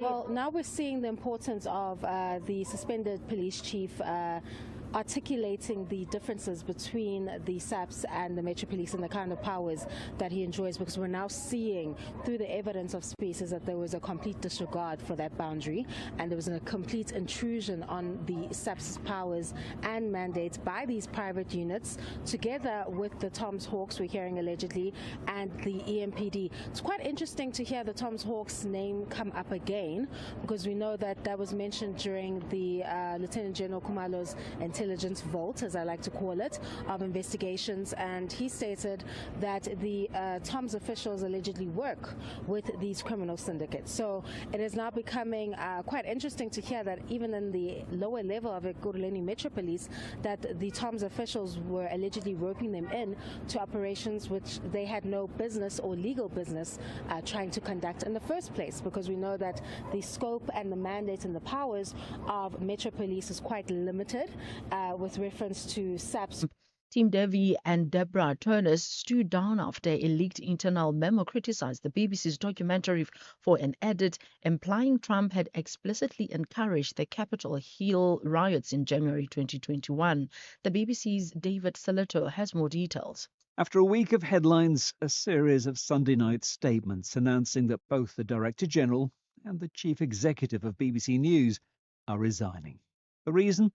Or at least a major part of the reason, a Panorama broadcast last year in which a clip of a Donald Trump speech was spliced from two sections, 54 minutes apart. An external editorial advisor felt the edit was seriously misleading. In a statement, the Director General Tim Davie said, while not being the only reason, the current debate around BBC News has understandably contributed to his decision. Recapping the top story, police are investigating the circumstances surrounding the death of a grade 10 learner from El Shaddai Independent School in Vanderbilt Park in the Vaal. I'm Mondela Mbana for SFM News. Headlines at 11:30. Good morning, Sis KG. In 1996, the government of the ANC targeted white schools and implemented rationalization and redeployment of teachers. But unfortunately, it affected black schools. Now, the Gauteng Department of Education has introduced the placement Bible. It's unfortunately affecting the black learners because the white learners are still in their white schools, and then they are keeping our black learners in their black township where there is no quality teaching. It's shameful. Good morning, Khumutso. I think for me the problem is the very vocabulary that they use. What's this stepping aside nonsense? You're either in a position or you resign. I think that's where the problem is, that they don't even want to use correct English, because then that will hold them accountable. It's really just annoying for me. You must first be touched by a court of law, otherwise you stay in a position. Yet these are the same people who claim to be trying to clean our country of corruption, right? They want a clean government and they're working on it, and that's how they work on it. Senzo must wait until it goes to court, and which is unlikely to happen until the commission finishes its work. Oh, Claire, the beloved country. KG, good morning, man. This is Flores from the beautiful winelands. KG, if Senzo Mkhunu wants to step aside, then Tigile cannot insist that he should remain. And if Mkhunu really wants to clear his name, then he should just resign. But then again, it's the ANC protecting itself. And remember, that Senzo Mkhunu was the one classifying the Pala report. So yeah, something is really fishy here. Have a great show. Bye-bye. Morning, KG and SAFM listeners. For Senzo, you should have not asked the agency for Senzo. You should have resigned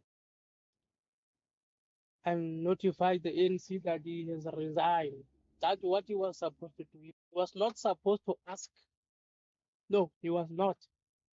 But anyway, he has not been charged. Yes, the evidence is there that he is involved in criminal activity. The evidence reads itself. I think we'll be done. Morning, KG. It's Sete here in Kala.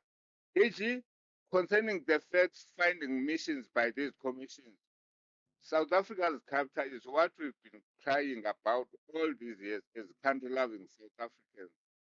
All these years. Even before Zondo State Capture Report, we've been stating clearly in these platforms that South Africa is a mafia state and also the country and its people have been sold out long ago. It's just that nobody seems to care listening to poor people of this country or take us as if we are nobody or not a thing to be listened to. What General Connors emphasized was a historical utterances long ago, except that we didn't have specific evidence and not knowing who did what in which corner as he did. We sometimes say South Africa is an autopilot state. Thank you, Jim Clayton here.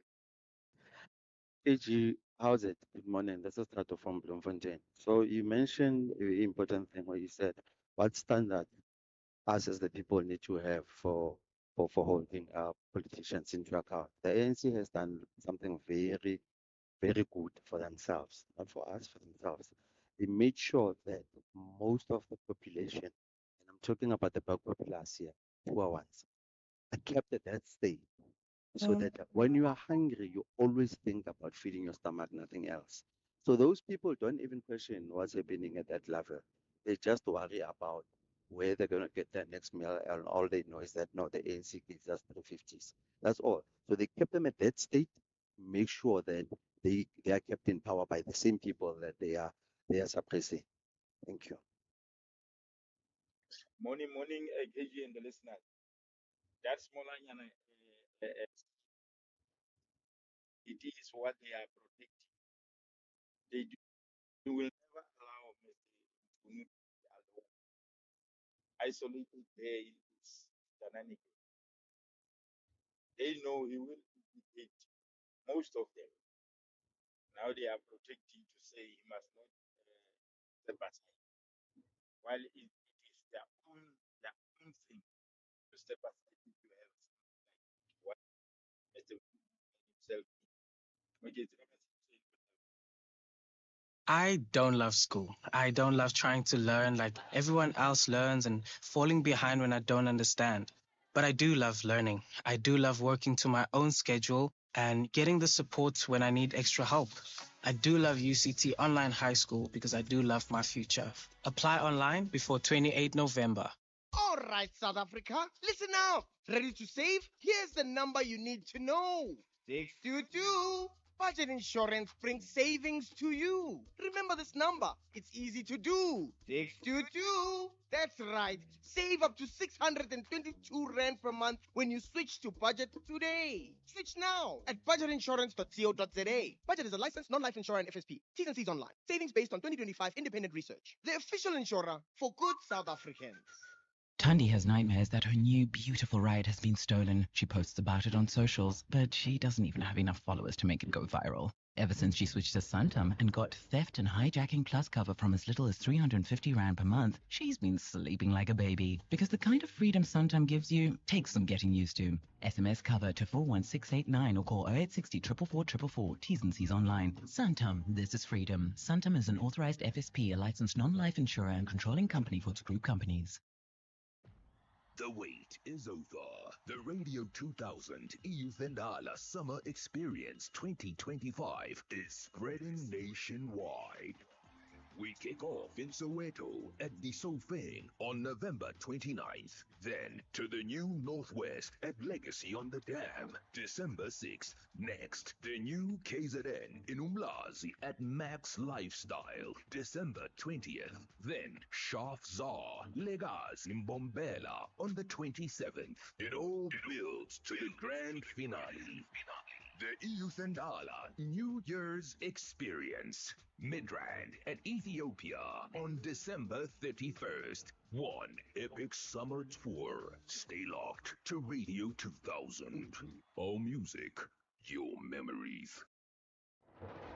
This November, SAFM proudly presents the 3rd annual lecture. And as the Freedom Charter says, no legitimate government could claim authority unless it is based on the will of the people. And I think sometimes people forget that. SAFM invites you to our 3rd annual public lecture, delivered by Chancellor of the Nelson Mandela University, Dr. Geraldine Fraser-Moleketi. The theme of the lecture is confronting inequality, corruption and unemployment, rebuilding South Africa's social contract for inclusive and sustainable growth. The lecture will take place on the 27th of November 2025 at the Indaba Hotel, Spa and Conference Center in Fourways, Johannesburg. Secure your seat by emailing us at rsvp@safm.co.za. SAFM, leading the conversations that move us. Extraordinary doesn't just happen, it's built brick by digital brick. Vodacom Business is helping shape South Africa's businesses From scalable cloud and AI that power smarter decisions to IoT and connectivity that bridges every gap, backed by security you can trust. Together with business and government, Vodacom Business is building stronger industries and thriving communities, a nation ready to lead. Visit www.vodacombusiness.co.za. Together, let's build the extraordinary. Vodacom Business, further together. The National Pulse, weekdays 3 to 6 p.m. Paul Biya has secured his 8th term in office. He's the world's oldest president. He's been declared the winner of the Cameroon presidential election. I have told you and I continue to tell you, this is a guy in Cameroon who has ruled it 93 years. He doesn't speak. He can't speak. He is completely out of his mind. He doesn't know where he is. All the leaders in Cameroon, the president of the Senate is 93. The president of the parliament is 89. Another one is 82. Another one is 91. Oh, the army general, the police commander is 93. Oh, look, I am not against age. Dr. David Matsanga, the International Relations and Conflict Resolution. Ashraf Garda on SAF. So you thought you were building a business in this economy, but day by day, somehow it grew. You kept going when the freezer didn't freeze, the bucket didn't budge, and the bank balance barely blinked. So you thought you were building a business. You weren't. It was building you. Because this isn't just what you do anymore, it's who you are, and you don't trust just anybody to protect it. Chat to your broker about Old Mutual Insure Business Insurance. Protect what built you. Old Mutual Insure Limited is a licensed FSP and non-life insurer. Streaming Scheme Sum on the way to class. Catching the Premier League while waiting for your order. Jamming to Metro FM before you even get out of bed. On SABC Plus, sinayo yonke into ifunayo. Your shows, your music, your way, anytime, anywhere. Zero subscription fees. On your phone, tablet, or smart TV. Download SABC Plus on iOS or Google Play Store. If you think you cannot afford a lawyer, think again. Clientele Legal has made professional legal services affordable. You receive up to 745,000 rand worth of legal services per year. Our range of plans include cover for you, your spouse, children, and extended family. Plans include cover for civil, criminal, and labor-related matters. Whether it's protection orders, gender-based violence, uncontested divorce, or poor service, your Clientele Legal lawyer will be there to assist you. Our services are convenient. Simply pick up the phone and call your lawyer or send us an email and we'll get back to you. All plans include a bail benefit of up to 5,000 rand and we'll go to the police station and pay it for you. Plus, Clientele Legal offers you 24-hour telephonic legal advice. SMS SAFM to 32195. That's SAFM to 32195. Clientele General is an authorized FSP and licensed non-life insurer. T's and C's online. Standard rates apply. Ready to connect, innovate, and be inspired? It's all happening at Africa Tech Festival, where Africa's technology meets the world. From the 10th to the 13th of November in Cape Town, join global leaders, investors, and innovators driving the future of Africa's digital economy. Don't miss the continent's biggest week in tech. Get your pass now at africatechfestival.com.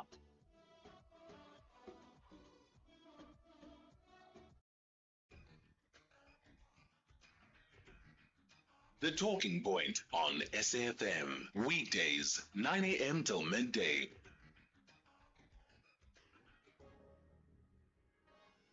So let's cross back to the Madlanga Commission, where the retired EMPD Deputy Chief is continuing with his testimony today. The city manager instructed Commissioner Mapie that the complete internal affairs dossier must be handed over to the head of legal, Kemi Bihari. So he had a meeting that the complete internal affairs dossier must be handed over to the head of legal, Kemi Bihari. So he had a meeting with her, she gave him this instruction, and he then gave a written instruction to, or not a written, he informed Colonel Erasmus that the complete dossier with all the evidence must be handed over to Kemi Bihari. And Colonel Erasmus then had an accompanying cover letter from the Chief of Police to Kemi Bihari to say, as per our discussion yesterday, herewith is the dossier. Okay. So are you suggesting that the original document this will find in the dossier that was subsequently handed over to Advocate Kemi Bihari? Correct. Okay, we'll pursue that. You wanted to talk about the actual costing then. You may do so. Correct, Commissioners. For every operation that we do, we obviously have to provide the financial implication that operations will cost us for reporting purposes and also for budgetary purposes. So the table that is listed there lists then, for instance, the going rate at that stage of the staff that will be deployed and the vehicles that will be deployed as per published tariffs and everything. However, none of that will include or is including the falseness of CAT VIP that support us. So if there was support from them, vehicles or water or anything provided from them as resources, we would also list to say that these are the resources that is being used for them.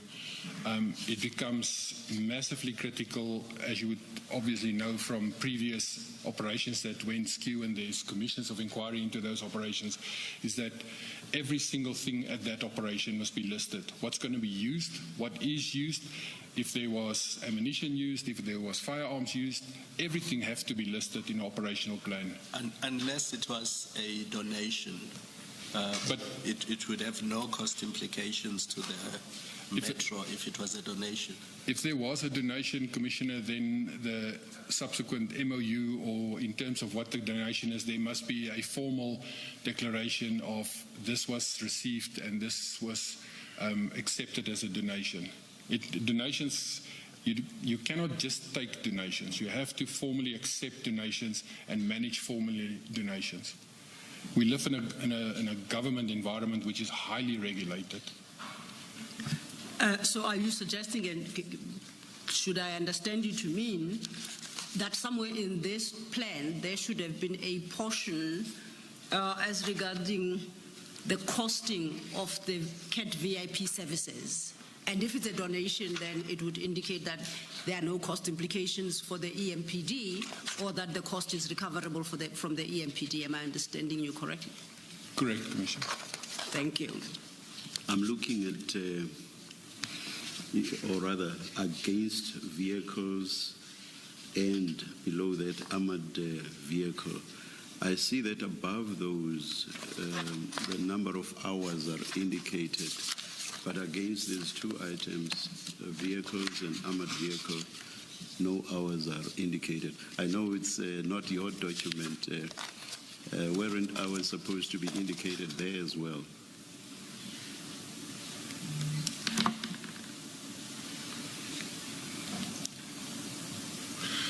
In fact,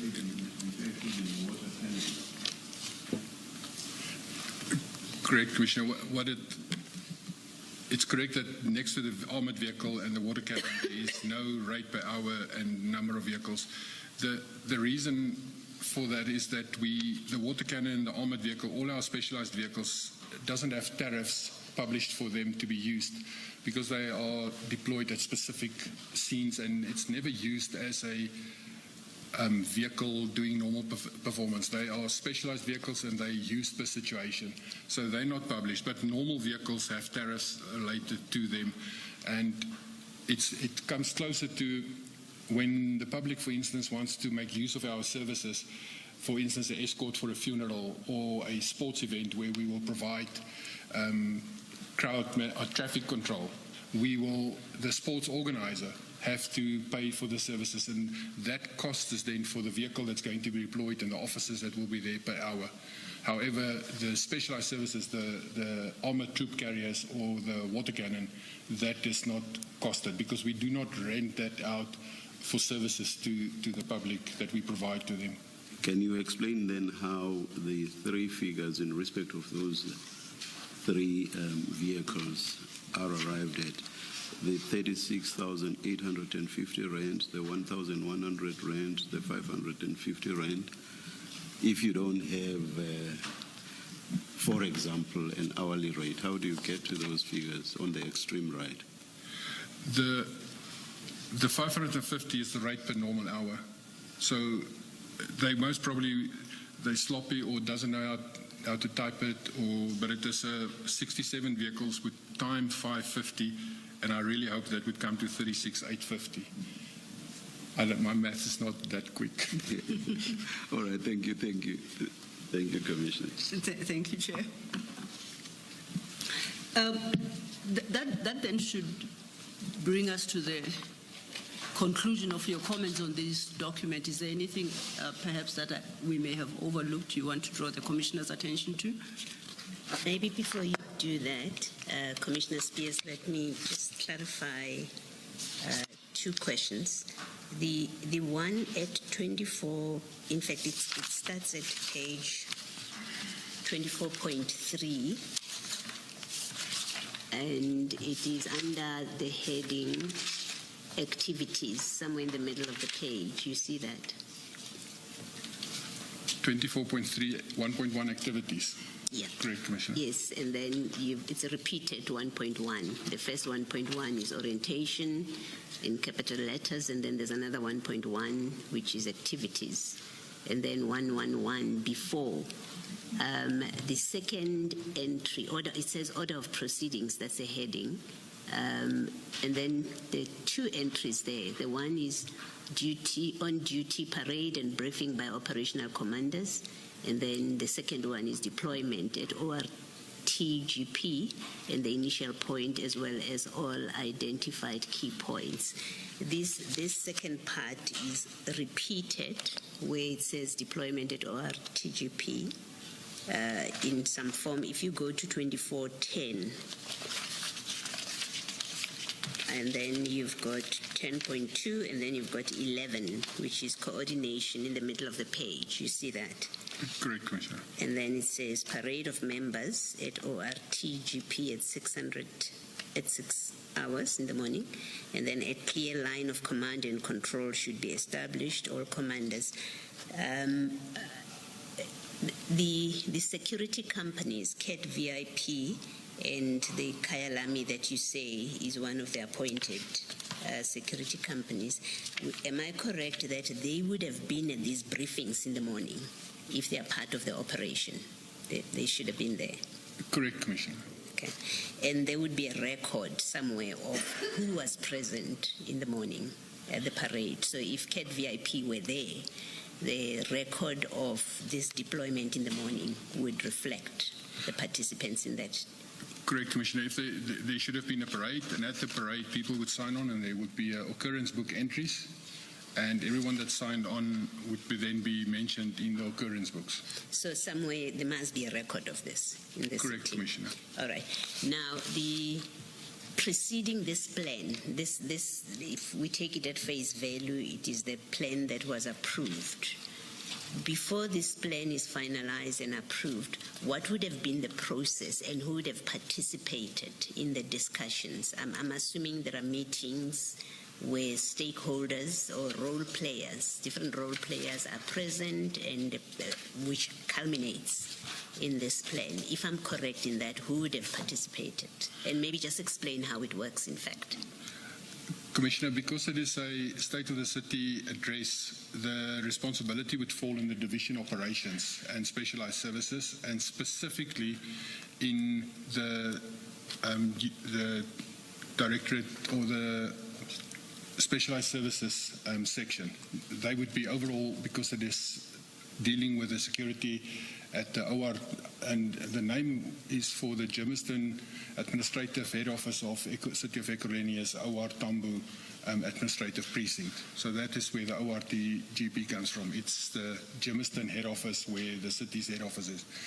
There would be, before that, there need to be a formal plan. It needs to go through the SASRIA process, the Sports and Recreation Act that prescribe for any event that is being held. So it would go through a SASRIA process where the unit responsible for it will design the plan, call a meeting with SASRIA, and then present the operational plan to them, which will then be approved by them that it complies with the SASRIA Act.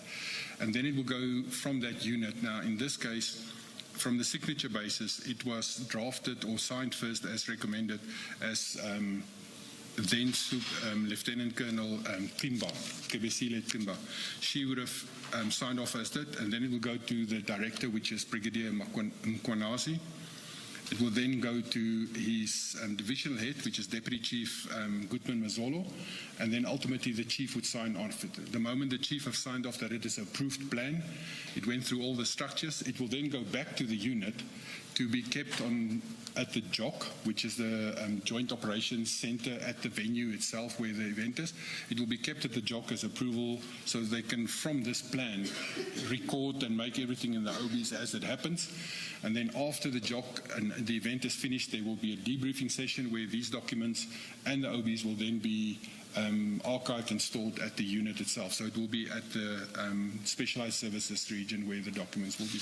Yes, I think more particularly what I'm asking is CAT VIP and the other security company, would they have had to be part of the discussion which sets out what their role is going to be? I mean, I can't imagine that the city would simply go ahead and assign functions and roles to them without them having been part of a discussion that determines and agrees on their role. I don't know about the CAT VIP side of it, but the Kailami security is the security that's deployed at the ORT administrative precinct, the council chambers and everything. So they are the security, private security company doing the guarding there. They would do their normal day-to-day screening and access control portions. So they are included in the operational plan because they're already there and they're guarding the front door and the entrances and the exits. So there's no need to add anything extra to them. The only time that we will actually give extra information to them is if there's a genuine threat detected that we will say, but you know, here's a threat, close the doors, nothing else comes in, then they will be given direct instructions.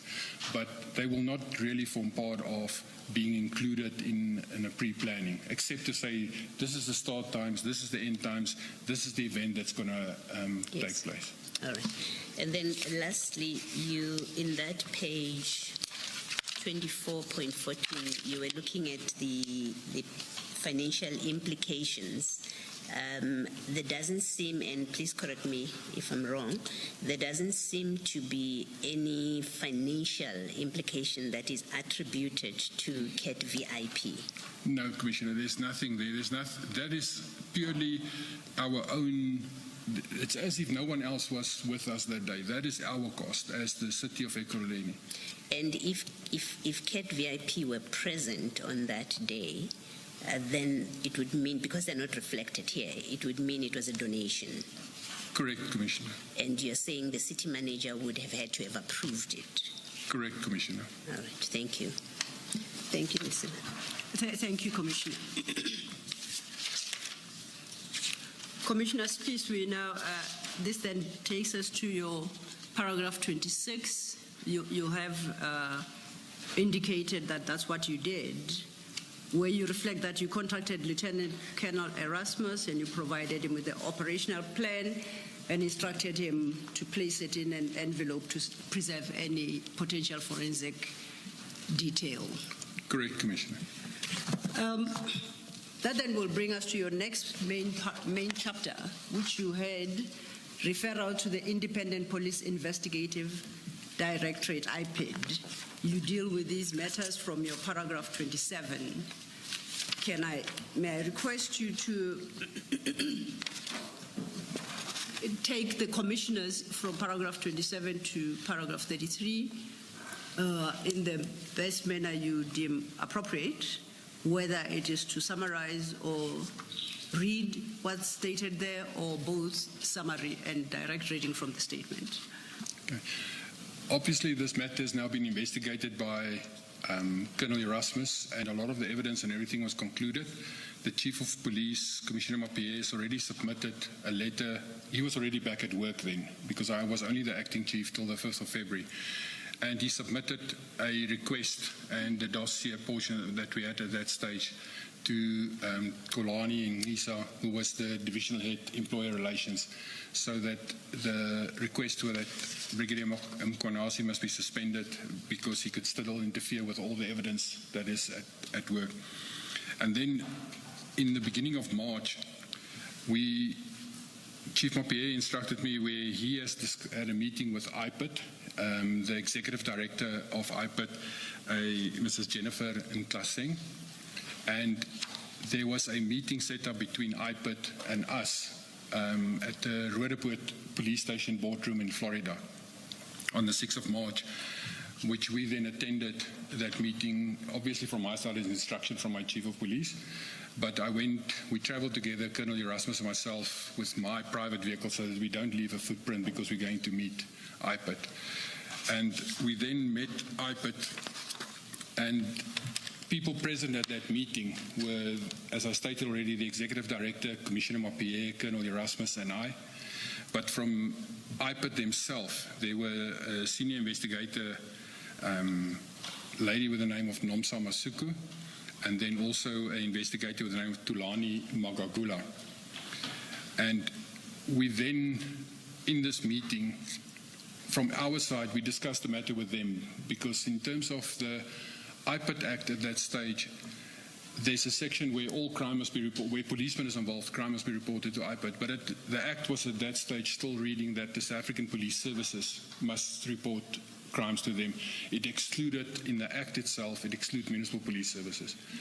But because of this anomaly, all the municipal police services in the country has signed a MOU with IPID, including SAPS, to say that we abide by the same Act until the Act is amended, which has actually happened this year. The Act started to be amended to include municipal police services now as well in that matter. It was just an oversight in legislation for that period, but there was a MOU that we will comply in the same manner to the same Act as the South African Police Service.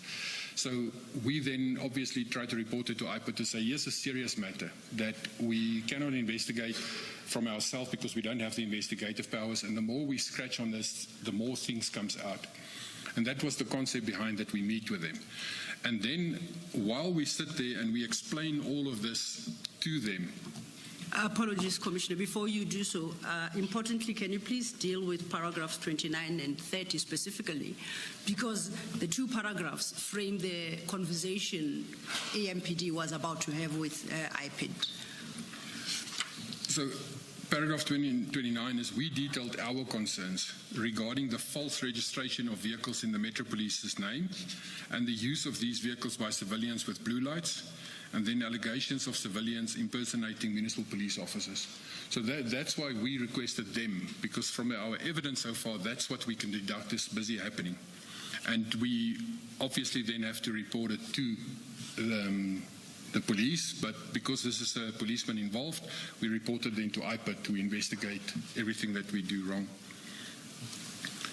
And we also explained to them, and it's still valid to date, is that we as the Municipal Police Service don't have criminal investigative powers at all. So we can investigate a misconduct. We can do inquiry into misconduct, but we cannot do criminal investigations. And this is criminal. And therefore, we have to report it to SAPS and hand it over to them. The inspector, after we presented our case, of what we have, Inspector, or I say now Inspector, but I don't know his real title, Mr. Magagula, who's the investigator for IPID, he started to tell us but they are already investigating the same group of officers. And we're like, what group of officers? And he mentioned their names then, and all the crimes that is there. Now, at this meeting, I took notes of that. And my notes, as I keep the notes, my notes is in my statement as well, and we'll get most probably now to my notes. But as I took the notes, it's what they're saying to me. So it's not that I have the real facts at that moment. I just took notes of it. And it just became worse and worse because they were mentioning cobalt theft. They were mentioning murder, that these officers, and we're like, what officers? We are speaking here about one officer who is committing a crime, and now suddenly you make it as if it's a whole group of officers that is busy there. And it is a really bad situation where what they explained is that there's a group of officers within the Specialized Services section that works directly under Dion Singh, who's now been promoted to a brigadier last year by Mkonasi, and Mkonasi running the scene. There's officers that is in that team that they operate on a modus operandi where there would be truck hijackings, and then this group will always find the horse the front of the truck. They will find the horse back and it will be a very good success, but the freight or the load and the trailer will always be missing.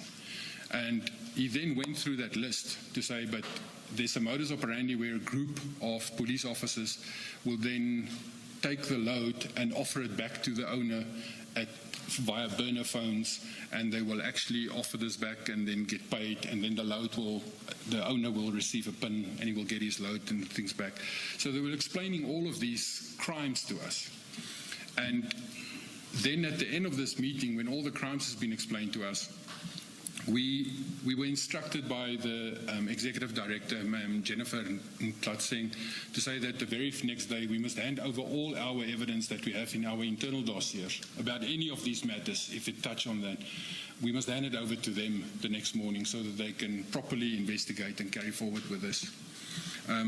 Commissioner Spies, if I may, you deal with the list of cases that IPID brought to your being EMPD attention at that meeting of the 6th of March. You deal with, you've got a table there starting your page 11 after paragraph 33. I'm going to invite you to deal with each case individually, but before you do so, at paragraph, you must indicate whether any member of EMPD has been formally charged and appeared in court in respect of that crime, indicate the extent of their implication in that crime. And if they have appeared in court and been formally charged, you may mention their names. If they have not, kindly do not mention their names, and if you do not know what the actual status is, you shall equally so indicate. Is that okay?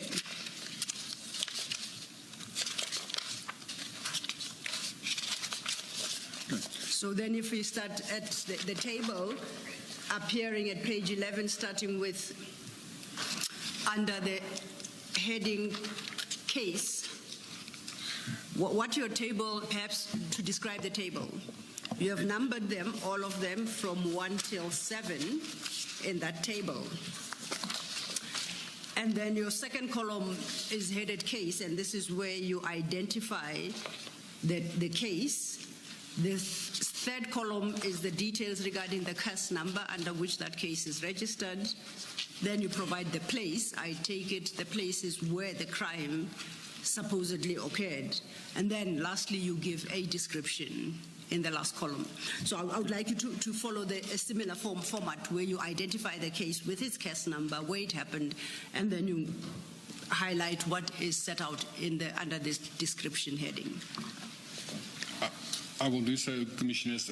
It's just that my list is, as I list them here, it's not anymore in the order as they were presented by Magagula. It's a list that is made, and it's a living list in the sense that right up to now, every time I get anything new from any informant or anyone, I just add to that list to say, but this is new. One of the cases, I only got an update, for instance, this past Friday, but I will deal with that when I got the information. Thank you. The very first case that they mentioned was a incident that took place in Pitfontein. It's a truck with theft under false pretenses.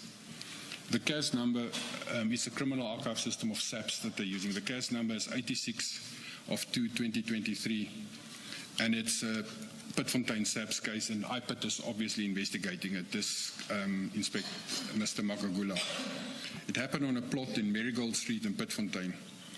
These officers arrived at the scene 11 o'clock the evening, and they contacted their supervisor, who arranged the driver for them, who only arrived the next morning. So during the whole night, they kept the truck and the owner very similar to, close to kidnapping, but they kept him in detention, which they're not allowed to do, but they were stationary with the truck and not allow anything to happen with the truck. The next morning, they actually, when the driver arrived that they've arranged, they took the truck and they drove off the plot with the pretense that the truck is not licensed and it doesn't have paperwork or anything, and they're going to impound the truck. And they follow a route, and in my head, obviously I know the area very well, but it's, if you're in Pitfontein area on Benoni, there's, from the plots, you go past the police station Pitfontein, and then if you carry on with that, you eventually get to the N12, Just off the N12 is the police vehicle impoundment. So you can either impound at Pitfontein or you can impound at the vehicle theft unit pound. But they kept on driving past onto the N12 all the way towards Galulis. The owner of this truck, and this is what Mr. Makagula informs us, the owner of this truck is following them with a dash cam all the way to Galulis. At Galulis, the officers switch on their blue lights and sirens, and they push in peak hour traffic through Galulis, and the truck owner got stuck behind them. He couldn't go and follow them through Galulis, and obviously lost them. Then that happened 11 o'clock the previous night to 8 o'clock the next morning, and then the truck is now gone. The very next day at 4 o'clock in the morning, the horse of this truck is handed in at Boksburg EMPD pound, found by this specific officer, recovered as a stolen recovered vehicle.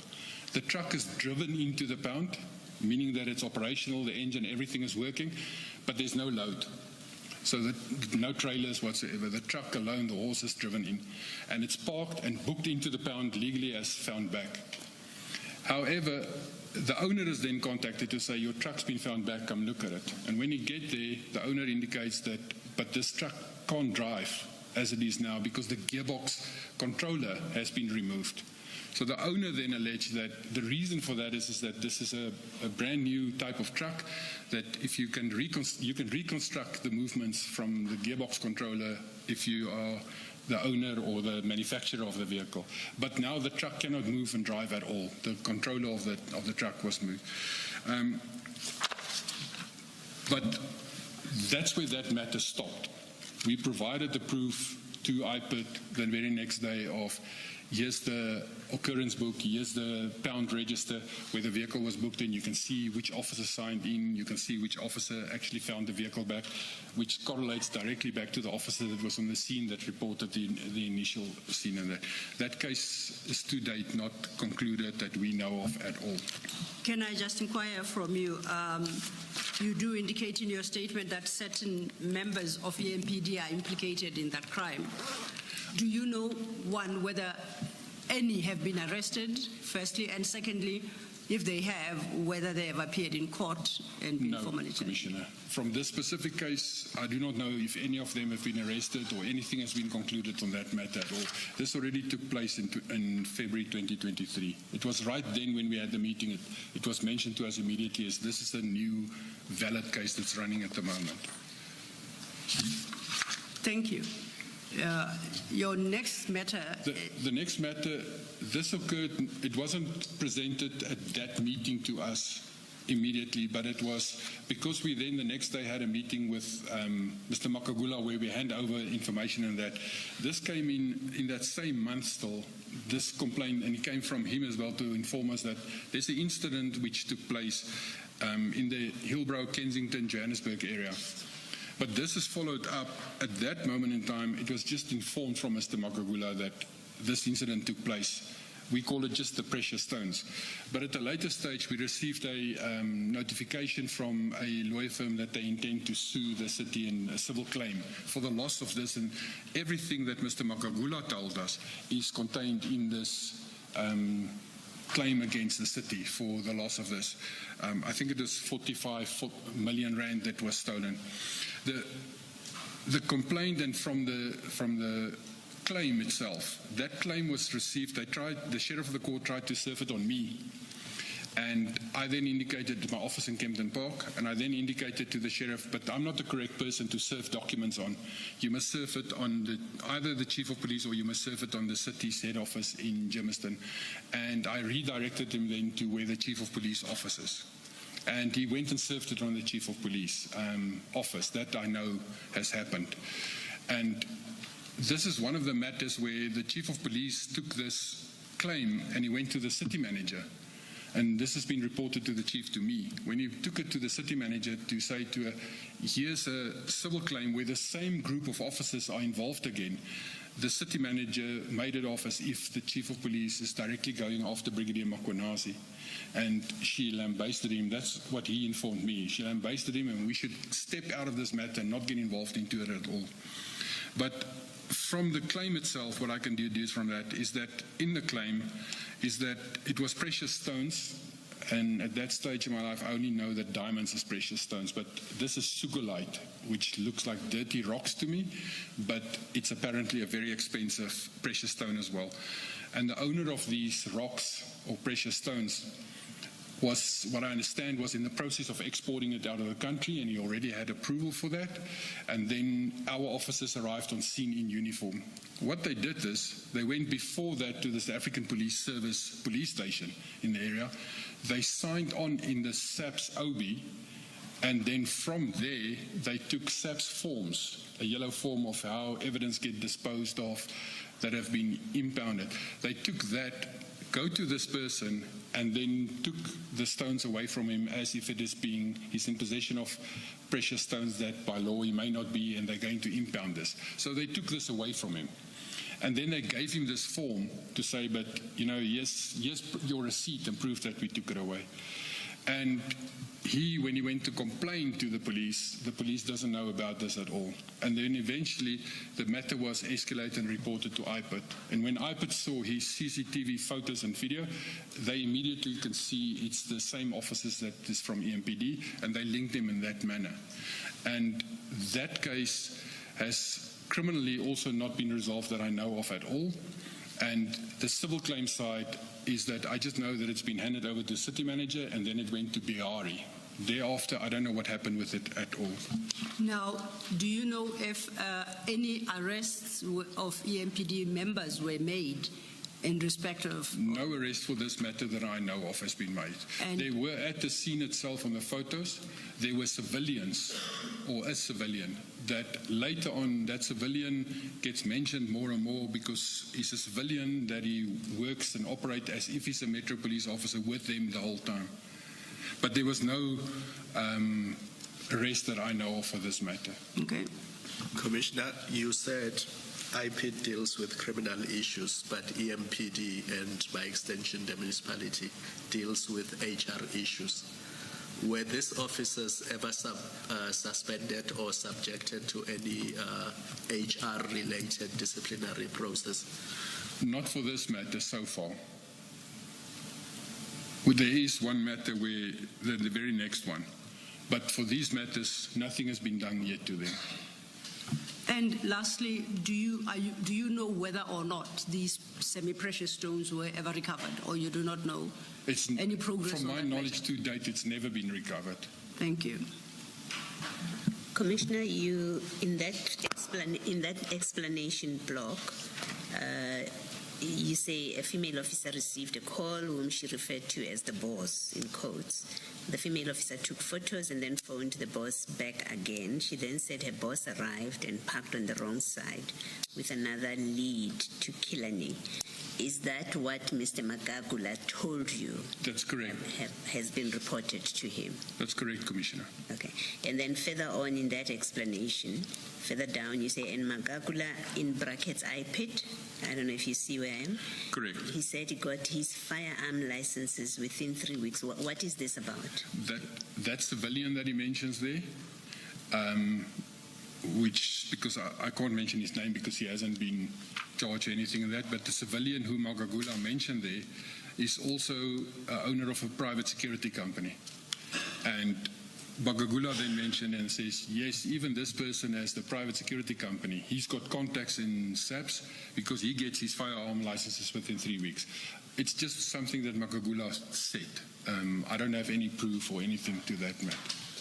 And the city, and here specifically the EMPD, you and the chief, did not consider to lay a criminal complaint against the civilian that's named here for impersonating an EMPD officer. Commissioner, at that stage we didn't have any evidence except that Mr. Magagula said to us. And when we requested the reverse, we will provide all our information. IPID didn't want to provide us with any information from their side at all, even though we requested them for information like this. And to our knowledge, the way it was conveyed to us is that IPID is already investigating this group, including the civilians, because it comes more and more out. There's stages where there's a group of about 5 to 6 civilians, of which one is my informant that was actually killed. It's a Mr. Jaco Hanekom. He was in possession of a letter exactly the same as Mr. C.J. Smith in the beginning, a letter where he is appointed, or not appointed, where he is, to whom it may concern, this person collaborate with us and work with us. Mr. Hanekom had exactly the same letter. This person had exactly the same letter. So there was a group of people that were working with our officers in this whole scheme. It was a criminal enterprise running. And Mr. Makagula just mentioned it to him. When we asked him for, can we please have more information on this so that we can take disciplinary steps against our officers, he was saying, but they are imminent for arrest. We must wait on our side. We cannot, because we will damage their criminal cases that they're busy investigating against them. So we then had to hold back. That even included Brigadier Makwanasi's case, which he was suspended. He was supposed to be discipline steps. He was in the process already. The presiding and presenting officer was already appointed. When we then said, but the next moment is that Mr. Makagula and them say, but here's a serious murder case where he's implicated as accessory after the fact. And he helped clean up the scene in that matter as well. So we were holding back under the impression that it's a murder that already took place in 15 April 22. We were under the impression this is going to take place any moment now, because they would already have a lot of information if they can tell me that there's a murder case.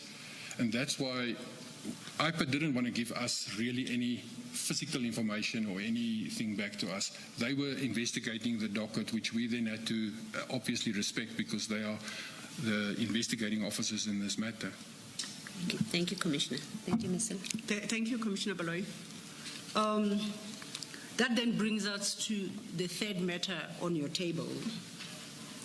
If you could deal with that. And once again, indicating whether or not there have been arrests and appearances in court and the like, because that determines whether or not you may disclose their identities. Thank you. Commissioners, if I can just make sure, they were arrested. They did appear. They were out on bail. The case came many times, but last week, Thursday, I received notification that the matter has been provisionally withdrawn. You are running ahead of us, Commissioners. I just want to make sure before I mention their names that I don't get into trouble. I think to the Chair, what you want to mention is they were arrested, specific members of the EMPD. They did appear in court, formally charged, and they were released on bail. And your question to the Chair is, in those circumstances, are you entitled to identify them? Correct. The answer is yes. Okay. So it's an incident that happened in Benoni, and the business name is Smoke King Supermarket, where they were formally charged or criminally charged with theft, kidnapping, extortion, defeating the ends of justice. The case number was Benoni 21507-2022. This dossier was initially investigated by the local detective, Sergeant Ben from Benoni. The docket was completed by her.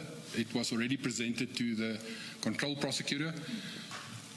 Because policeman is involved, that the control prosecutor makes the determination if they must be arrested or not and notify the DPP. However, Mr. Makagula went to the control prosecutor and he took the docket away from the control prosecutor so that I could take the whole matter over. And then in this matter, Mr. Makagula contacted me on a specific Thursday afternoon, and he said to me that the very next morning he wants these 3 officers at my office. And I said to him, but they're not working for me. I'm not dealing with them. Their direct supervisor is this Dion Singh. Contact Dion Singh. He will arrange that you can meet them. And I've left the matter there. So the next morning, which is a Friday morning, I was in my office, in my boardroom. It's called Leopard Boardroom. So I was in my boardroom having my weekly meeting with my direct subordinates, discussing everything that happened during the week. And the next moment there was a knock on my boardroom, and the door was opened. And as it was opened, SAP's TRT members came into with fully armed balaclava, rifles, everything. So we are all police officers sitting in a room, which is a very tense situation where people is now actually invading inside the police station, inside my boardroom. And they went and stood at the corners. And then the next moment, Mr. Makagula came in carrying a docket with him. And then these 3 officers, Kershaw Lee, Stolz, Adrian McKenzie, and Bafana Twala, came in civilian clothes. They were from the specialized services. They sat down at the boardroom, and then in the passage, more TRT members stood in the passage protecting the boardroom. I then asked Mr. Makagula, what is this? What are you doing in my boardroom with these 3 members? And he then informed me that they actually contacted Dion Singh. They discussed it with him. He referred them back to me again, and that's why they came to my office, because they went to Mr. Mazolo's office, which is the Deputy Chief Operations. There's no one there, so they came to me to use my boardroom. And I then asked him if all my staff can be excused so that we don't intermingle stuff. So all my staff, except myself and Colonel Erasmus, who from Internal Affairs stayed behind because he was reporting to me at that stage. And then Mr. Makagula proceeded to inform them of this case, and he arrested them in front of us, arrested them, took their cell phones away from them, took their appointment cards away from them. We had to wait for a few minutes so that I can arrange the armourer, which is the responsible person in terms of the Firearms Control Act, to actually come to my office to collect their firearms so that we can hand it to the armourer. And they even were followed by the TRT members to their vehicle to go fetch rifles, which they've left in the car, to fetch the rifles as well, to be handed over to the armourer. And that lasted for about an hour, hour and a half. Then they left, and obviously they're now being arrested by IPID, and they would appear in court, or they would be detained. On the Monday morning, I was sent a video clip from Benoni Court just to show that the officers appear in court, but they were denied bail because of court processes, and it was postponed to the next week for a bail application. And then at the next week, the week Friday thereafter, very early in the morning, they then got bail, and they were released on bail. Commissioner Spies, one thing we overlooked in respect of this matter is you didn't tell the commissioners what the matter is about. It is, I thought I mentioned the headings, but what these officers did in effect, what was alleged by the victim, is that they entered his shop, which is in Benoni, diagonally across the fire station. They entered into his shop and they confiscated boxes and boxes of cigarettes, which they claimed he is illegally in possession with. And they then arrested him as well. So they took the boxes of cigarettes and him. They traveled down Pretoria Road towards the Benoni police station side, and when they got to the N12 in Benoni, where Pretoria Road and N12 intersect, they let this man out of the vehicle. They took his cell phone and 200 rand, and they told him to run away into the veld because he was a foreigner. I didn't know if he was legal or illegal, but he was a foreigner. And they then let him go. This specific Kersha Stolz then, she went to Benoni police station, where in the police station, in the 13, which is the evidence register, she handed in one box of cigarettes, as if she, and her words were in that document where she handed in, it was picked up in the veld, and she collected it in the veld. A box or a carton? One box of cigarettes or a carton? A carton. All right. Thank you. And you say they were then arrested. Do you know the status of that matter? So, as I stated earlier, this matter, last week Thursday, I was informed that initially it was the person who informed me initially thought that the matter was completely withdrawn against them. But when I queried specifically with the control prosecutor, it's a matter of where it was numerous times postponed, and the last time the magistrate stated that he's going to withdraw the matter if it is not dealt with, and then the state prosecutor or the public prosecutor provisionally withdraw the matter because they couldn't find the victim and the complainant in the matter for the whole case matter. So it's as if the complainant is now either dead or gone or missing and he can't be found. So the matter was provisionally withdrawn by the prosecutor in April this year. And this is after the matter was remanded how many times, do you recall, to, based on the knowledge you received from the prosecutor? I can say numerous times. It's more than 10. There's a list of dates on the side of the charge sheet that you can see every time that it was postponed. There's a huge amount of dates that it was postponed every time. You indicate that you acquired this information last week Thursday. Correct. Which was a preparation for your testimony here before the Commission. Is there anything that was shared with you to substantiate what you are saying that you may want to share with the Commission? Any documentary evidence? It was, I can share it. But it's obviously, I haven't printed it out. It's on my WhatsApps. It is a charge sheet that is attached to it. I think it's a J15, which is the official court document. It's the J14.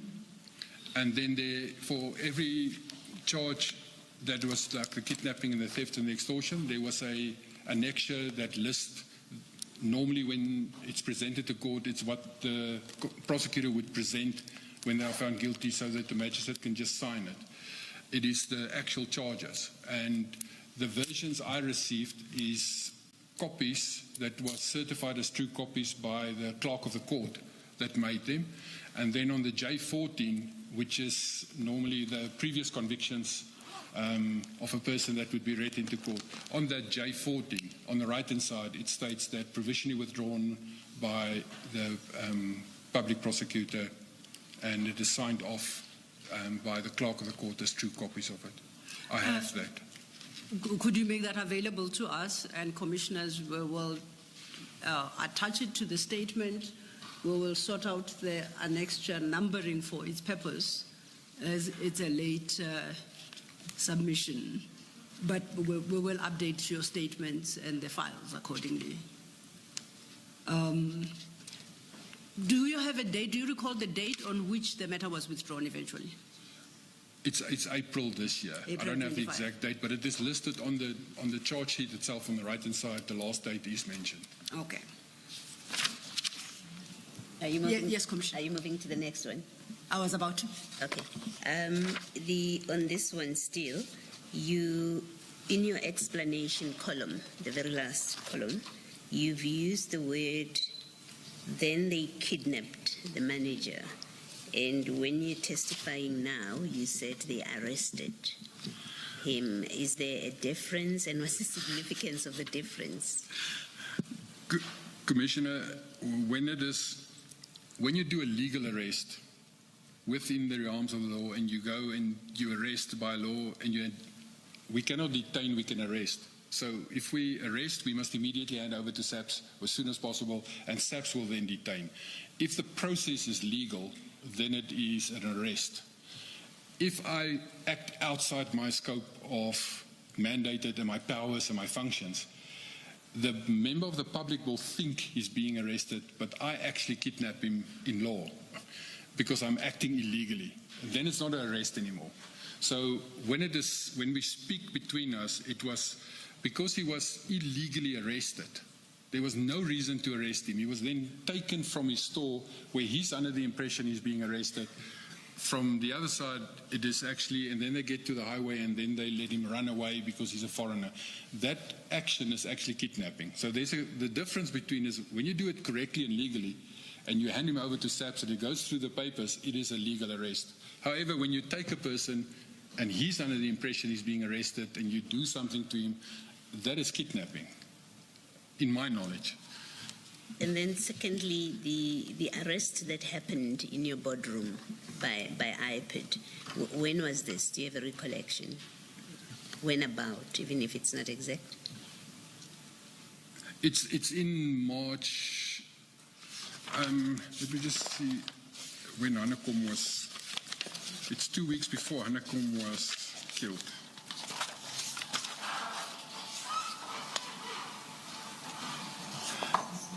I will look at it, Commissioner, but it is somewhere in March. March 20? 23. Okay. And after that arrest, what happened with these officers in the workplace? Did they remain at work? They matter because when they were arrested, we obviously now have proper proof that there is a case against them. So internal dossier was investigated by Colonel Erasmus. It was presented to the division head of ER, Mr. Kolani Nisa, and he then appointed a presiding and a presenting officer to start with the disciplinary matter. It only got to the very first day of the disciplinary matter. At that morning, I was there to actually start the testimony and everything. And when I arrived there, the matter was taken away. I don't know exactly how it was taken away, but the disciplinary process inside stopped completely. In May of that same year, the officers were on suspension for that period. And then at the end of their suspension, because normally the city will only suspend you for a 3-month period in terms of the disciplinary agreement. So at the end of that 3 months, when the officers returned to duty, there was an email discussion and correspondence from Commissioner Mazzolo, who was their direct divisional head, the deputy chief. He sent an email to Brigadier Makwanasi and to state that the 3 officers will be deployed in my division, administratively, where they can be in the office environment so that they don't work as law enforcement officers. So, and I was CC'd in this correspondence.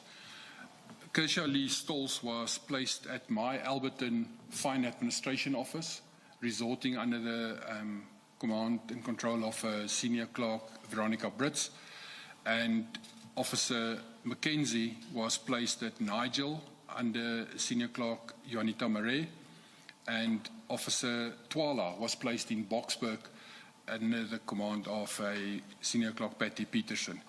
And the reason why they were placed at those specific places is to make sure that that is the closest to their residences, so that we don't have to provide transport or anything to them. So they were placed there. They stayed there for approximately a year, and then in 2024 November, the staff started to complain. Right from the beginning, they were complaining about them because they incalcitrant, they don't listen, they don't do anything. So the officers were then, a request was made back to Commissioner Mazzolo to say, can they please, to Makwanasi then, can they please be taken back from us, that they don't, because they sit in an environment where they create issues. And then it was instructed, not to us, through us at all, because we're being sidelined, but the officer, like Mackenzie, just came to Mrs. Marais and said to her, I've been replaced and I moved to Loads. Here's a WhatsApp, I've been moved. And then she said, but I haven't received notification from Commissioner Spies. And he just says, well, here's a WhatsApp, I've been redeployed to Loads. Mrs. Stolz, she started, so this happened in May and June of that year. She then lodged a grievance against me, where she stated that I don't allow her to work overtime. Where at the back end, we have a system in place where overtime is pre-approved at least a month before. So for this month, I will pre-approve overtime for the next man. Depending on what you plan and motivate it, the overtime will be pre-approved. And the pre-approval for the Alberton section has already been concluded the previous month. She came in the middle of a month to our section. And then she submitted a grievance to say that she doesn't get overtime and I'm victimizing her because I was present during the arrest and I'm testifying against her and I'm victimizing her, and that's why I doesn't want to give her overtime. However, in the evidentiary proof, she sent a whole email to Linda Kacheka, which was the HOD HR, the city manager, Makwanasi, all of them, where she stated that I'm victimizing her and she doesn't get overtime. We've replied to that where there's proof of that as well, to say, but she can apply the next month in the motivation and she will be placed on overtime if it can be motivated for the next month. And then at the end of that month, July, she actually resigned out of her own free will and she left the force. She then, after she left the force, she then lodged a unfair dismissal through arbitration labor relations, and that was then concluded at about October, November, and it was found not in her favor, where there was no victimization or anything like that. So the 2 officers that stay behind, Twala and Mackenzie, to date, no disciplinary action has been taken against them at all. Thank you, Commissioner. Thank you, Commissioner Spies. That then brings us to the matter dealt with under item 4. The item 4 one is, it is allegations of theft of copper at a plot in the Meyerton area. This information was corroborated not only when IPID gave this information, but I also got from an informant, which is Jaco Hanekom. and he was shot the day Stolz, Mackenzie, and Twala, the morning they got bail. That morning, that 12 o'clock that same day, Jaco Hanekom was shot in a drive-by shooting, which the police alleged is a hijacking that went wrong, but it looked to me and everyone on this, it looked like a hit. But he gave video clips and of what happened and took place. And there's a person with the name of Willem, that's a complainant close to the R29 in Meyerton. But it's also stated that Willem doesn't trust the police and he doesn't want to get involved because the local police also doesn't want to involve them. And in this video clip, and we most probably going to show the video clip, but the person who is speaking over the video clip, explaining what's happening on that is a civilian who is most probably family from Willem, but it's someone speaking there. And in that, when he speaks, he mentions the person's name, but just his name, not his surname or anything like that. But it's an incident where our officers, together with this civilian, arrive on scene with unmarked cars, and one car has got a mark on, and they stopped at the front gate. The civilian with a red shirt tries to climb over the fence. It's a very high fence. He tries to climb over the fence, and then eventually the gate is opened for him and all the vehicles drive in. The civilian climbs into the Kershaw Lee Stolz. She's one of the officers. It's her patrol car that's been assigned to her. The civilian climbs in her patrol car and he drives the car into the premises, driving the police car. And then the cars are standing around there and they're accosting the owner and they're discussing with him. They stole the cop and everything from him. That's what Mr. Makagula is saying. But then at this point where they're speaking about the last car that came in, they all went to the right rear passenger door of this car. And as they got there, the door opened and Mkonasi, the Brigadier Mkonasi at that stage, he climbs out of the right rear side as if he's being escorted or as if he's a principal VIP protection. He climbs out there and you can clearly see him on the video clip where he stands and talks to them and gives instructions to them. So that's a matter that's also being investigated by IPIT and Magagula and them, but which is not concluded to date. There's nothing, even internally, there's nothing that has happened with that matter. Can you just confirm, Commissioner, Meyerton is also outside of Ekurhulene's jurisdiction? That's correct, Commissioner. My understanding is that in Midvaal, is it? Correct, Commissioner. And then your reference to R29, is it 29 or 59? It's what I wrote there, it's R29 is as Mr. Makagula said it to me and I write it down. I don't know the exact address at all, but it is definitely in Meyerton and R29 was mentioned. I know the R59 goes through them on the side, but I don't know if it's the correct address or not. But my issue remains that apart from the criminal activity, if you have EMPD police officers using EMPD vehicles, driving outside of the jurisdiction of EMPD, apart from criminal issues, I mean, isn't that misconduct that should result in them being subjected to discipline? Correct, Commissioner. And you being the deputy police chief at the time, one of the deputies, why did you not raise that issue internally to say, I know IPID has its own processes, NPA has its own processes, but if we allow EMPD officers to drive outside of jurisdiction and do things there which they should not be doing, that's a serious labor issue. Commissioner, it was mentioned. Can I just add also to what Commissioner Khumalo is raising, that the involvement of a civilian in an EMPD operation where they are even outside jurisdiction sounds to me would also be a disciplinary issue. And so when you answer, Commissioner Khumalo, taking to deal with this as well. Commissioner, when we received this information on the 6th of March and we were discussing it, we also had, when we came back, we had a discussion where we had a meeting internally with Kolani and Nisa from HR to say that these are all the cases which is being mentioned. But for these matters, it was mentioned to us by Magagula, but we don't have evidence of that. We have video clips which doesn't really relate to it. So we don't have proper matters that we can put into a disciplinary matter. But when we discussed it, because Magagula and IPID stated to us the day before that they are imminent, they're going to be arrested, and then these matters will come to the front. Internally, it was decided by HR that they only want to proceed with the one matter. And that one matter was the serious, the blue lights, where we have all the evidence already that we can proceed with a disciplinary matter. So from our side, we did give it to HR to say, but here is serious matters. But the decision was made that we will deal with the one matter, which is very serious, and we have all the evidence.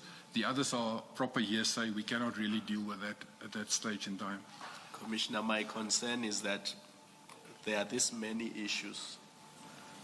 You've only highlighted a few, but if internally EMPD does nothing about this, it promotes the culture that police officers, I mean, you've got a similar Hillbrow case where apart from whatever was stolen, EMPD officers went to Hillbrow police station, completed forms that should be completed by subs, then proceeded to the residence of somebody and robbed that person of precious stones.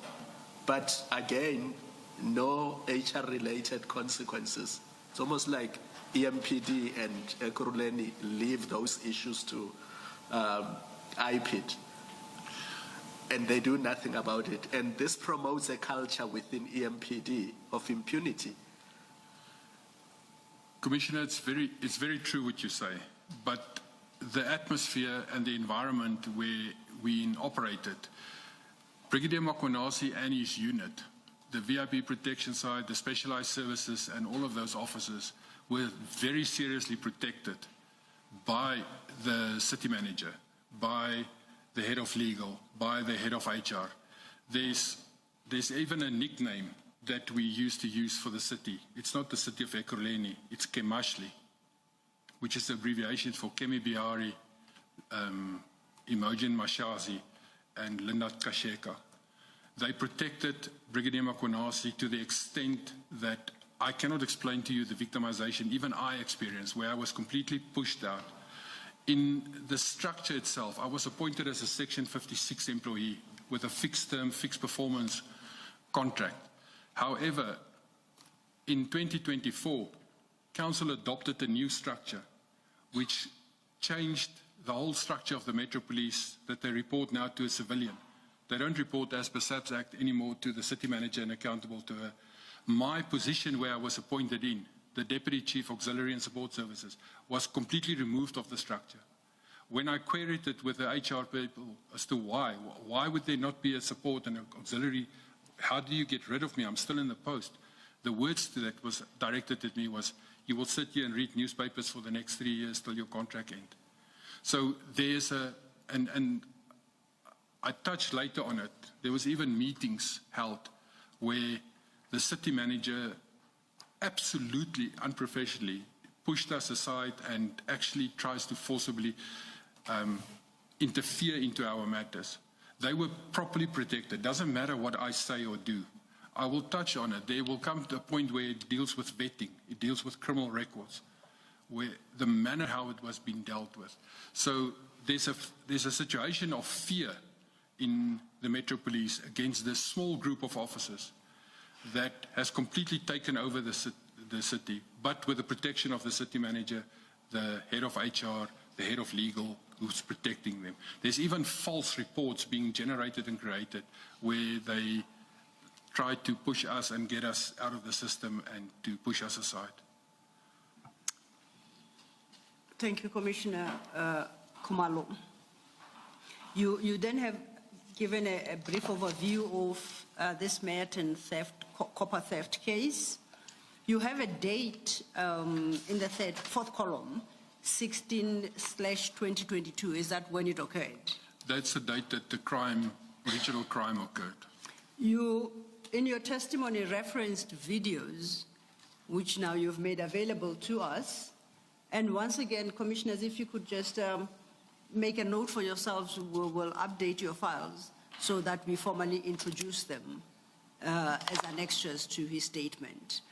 You gave us 3 short videos. And I think you have indicated the order in which you want them played. The first one is very short, so I think we'll allow it to play, and then you'll explain to us what it is you perhaps at the beginning, explain to us what we'll be seeing, and that's how we will approach each one of them. Then we play the video. The first very short one, it's a camera at this premises, which is at the outside gate, where the for sale sign stands. On the right-hand side is the actual entrance to the property. The vehicle that approached there is our Metro Police vehicle. So it approached on the gravel road, and it's going to turn to the left, stop in front of the gate. Then it will follow up with, you will see officers come out of the vehicle, 1 or 2 stays at the gate outside. They go stand at the gate armed. They're standing at the gate. They don't allow anyone else to come into the property. They're guarding from outside. And then on the next video clip, you will actually see a camera from inside pointing at the gate, where in the top left corner, the private individual with the red shirt is trying to climb over the fence. And then at the next moment, the gate will open. This vehicle in front of the gate will pull in, and then the second vehicle will also come a little bit later. And the female officer, Kershaw Lee Stolz, she's the one speaking to the owner then, this Oom Willem. And then it will go to the actual vehicle at the back, where Mkwanasi climbs out of the back of the vehicle, and then they stand in a group and speak. And as we go through it and you need us to stop, please indicate so that you can assess to the extent that it's possible to identify the people that we are seeing in any particular video. Okay, we're playing the first one.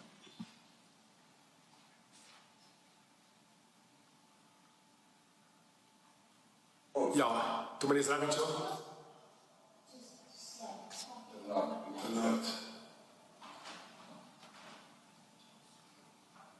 Okay, we're going to try and slow it down. It seemed to... But it is only 7 seconds, Commissioner. It is 7 seconds. It's just that portion where the car approached and it stops in front of the gate then. And you confirm that this is, firstly, an EMPD vehicle? Correct. And secondly, the clip, what we are seeing on that clip is the approach of that vehicle onto the complainant's property.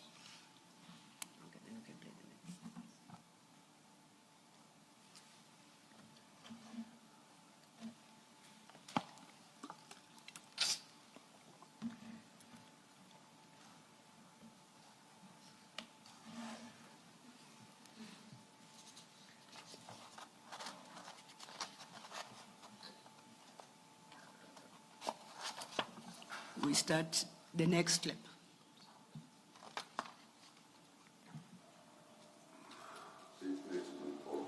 Hier zo bij die. Ja. Nog een beetje. Oké. Ja, dit is recht gitu. Oké, kom maar play. Kom net zo los. Dit was 11:54. Ek gaan ook maar net so play. Dit is gou check hier so die klim.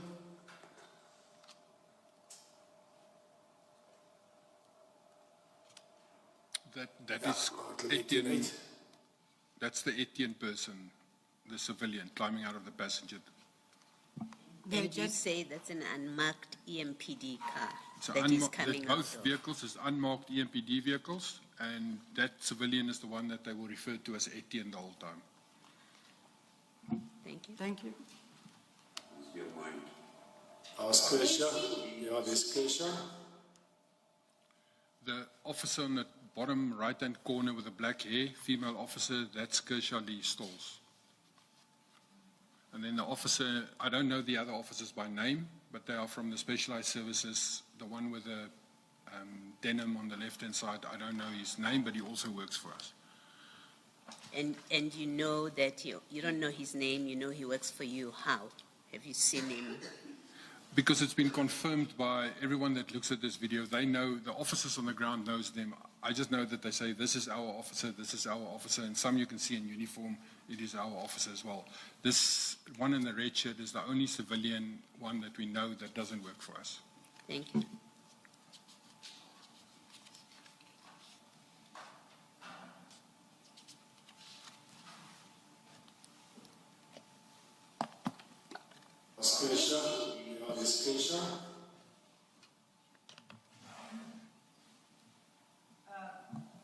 I don't know if we saw, you mentioned a lady. Is she the one closest to the gate in front of the gentleman in red? Correct, Commissioner. She walks towards the camera right next to the gate, but you will see a better angle of her when they go to the inside camera. All right, thank you.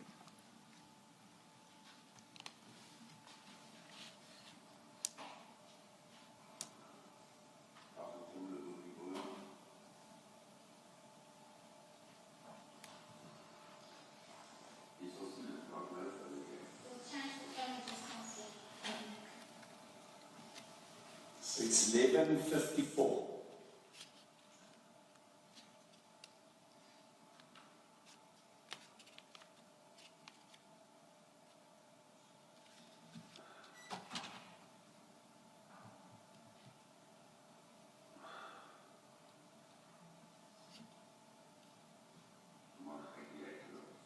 Ja, klopt.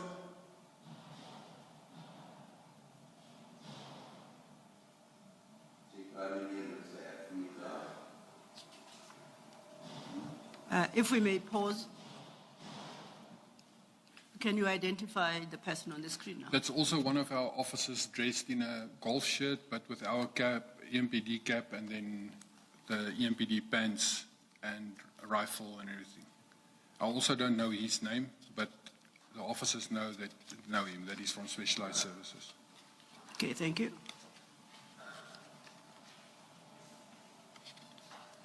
That officer stays the whole side, the whole period. He stays at that corner of the gate, protecting in and out.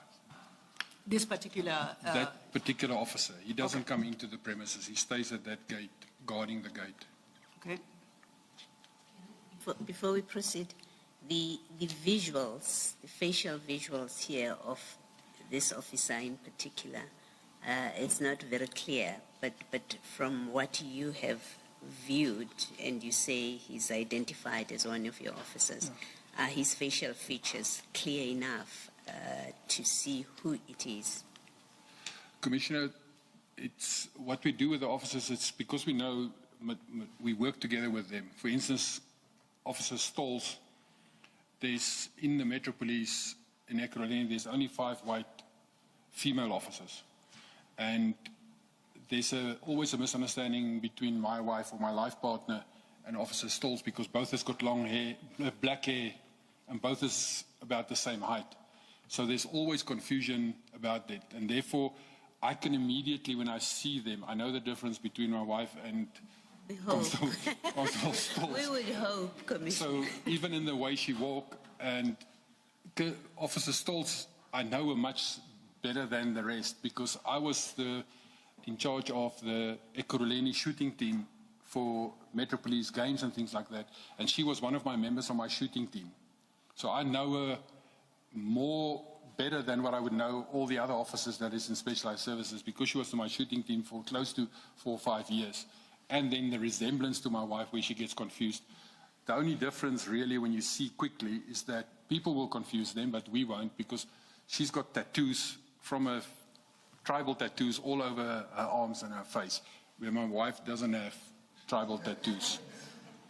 And this officer here, your people were able to identify him. Yes. And put a name to him and where he's... Yes, Commissioner. From the team, they can immediately say, but this is an officer that worked together with him, and based on his demeanor, his walk, and the way he looks and his face, we can identify officers because we work together with him. But I cannot, because I'm at the management level, and I very seldom see the operational officers in that manner. I understand. Thank you, Commissioner.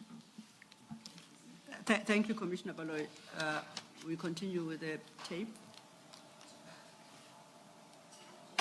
Nou, die ander ene wat hier eers die afgestaan het, was hy gesê hy is nie gediep.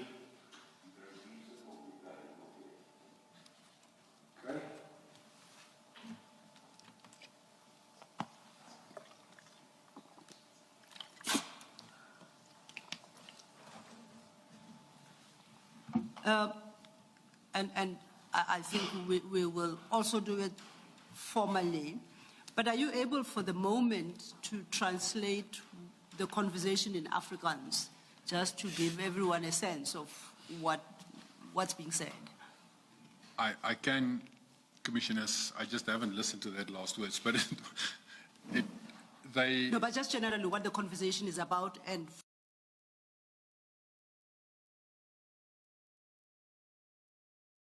Asking someone else, is this the brigadier? And his answer was, no, you'll see him later, he's in another car. That's the gist of what's happening here. Okay. And do you know who's speaking? No, I don't know who's speaking. I received this video clips from Jaco Hanekom. I don't know who is speaking. From the discussion, when Jaco Hanekom discussed it with me, when he introduced this evidence to me and he says, this is what he has seen, he stated that they actually came back to remove the evidence. But when Willem's son or someone has actually took out the hard drive, put in a brand new hard drive, and they came and fetched the brand new hard drive. So it was a joke actually how they operated, because this incident took place, but when it was reported by Willem, and this comes from Jaco Hanekom now, is that when it was reported by Willem to the police, this group came back the next week to retrieve the hard drive from him. But they retrieved the wrong hard drive. And so the people who's speaking, I don't know. I know that one is Willem, because you can hear that he's asking the person who is this and what happened, and then the or the uncle is busy explaining back to them who it is. Thank you. Just to be clear, Commissioner, the voices that we are hearing, that you're being asked about, these are not people on the scene at the time. No, Commissioner. Okay. It's people who's narrating what happens afterwards. Okay, thank you.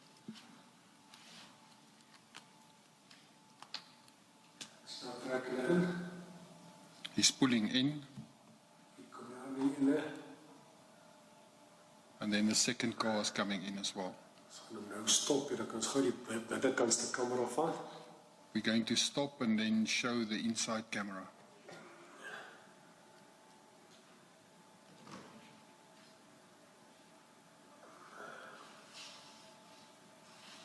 Nou, die oog toe, die oog dan. Yes, he's discussing and I've actually walked up and I told him to put the board in front. He doesn't have to stay there. So daar's hulle in die klaar binne.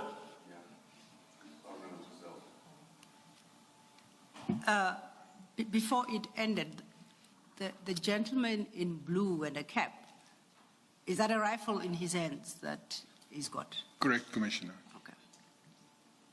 Yes, there it is. Okay? And you say this gentleman stayed at the gate and never moved? He stayed at the gate, he didn't come on. Even from the other camera angle, you will be able to see that he stayed at the gate. But there's two officers that stay at the gate. The other officer that earlier was sworn with a denim and that, you also don't see him inside again. So that officer you can see stay at the gate, but the other officer, I make an assumption that he went to the other side of the gate and he stood there at the outside of the gate. Okay. You said, Commissioner, that golf shirt that he's wearing, it's part of your uniform. It's not part of our official uniform at all. So the pants and the rifle and the cap is our uniform, and we have a blue shirt. That is normal part of us.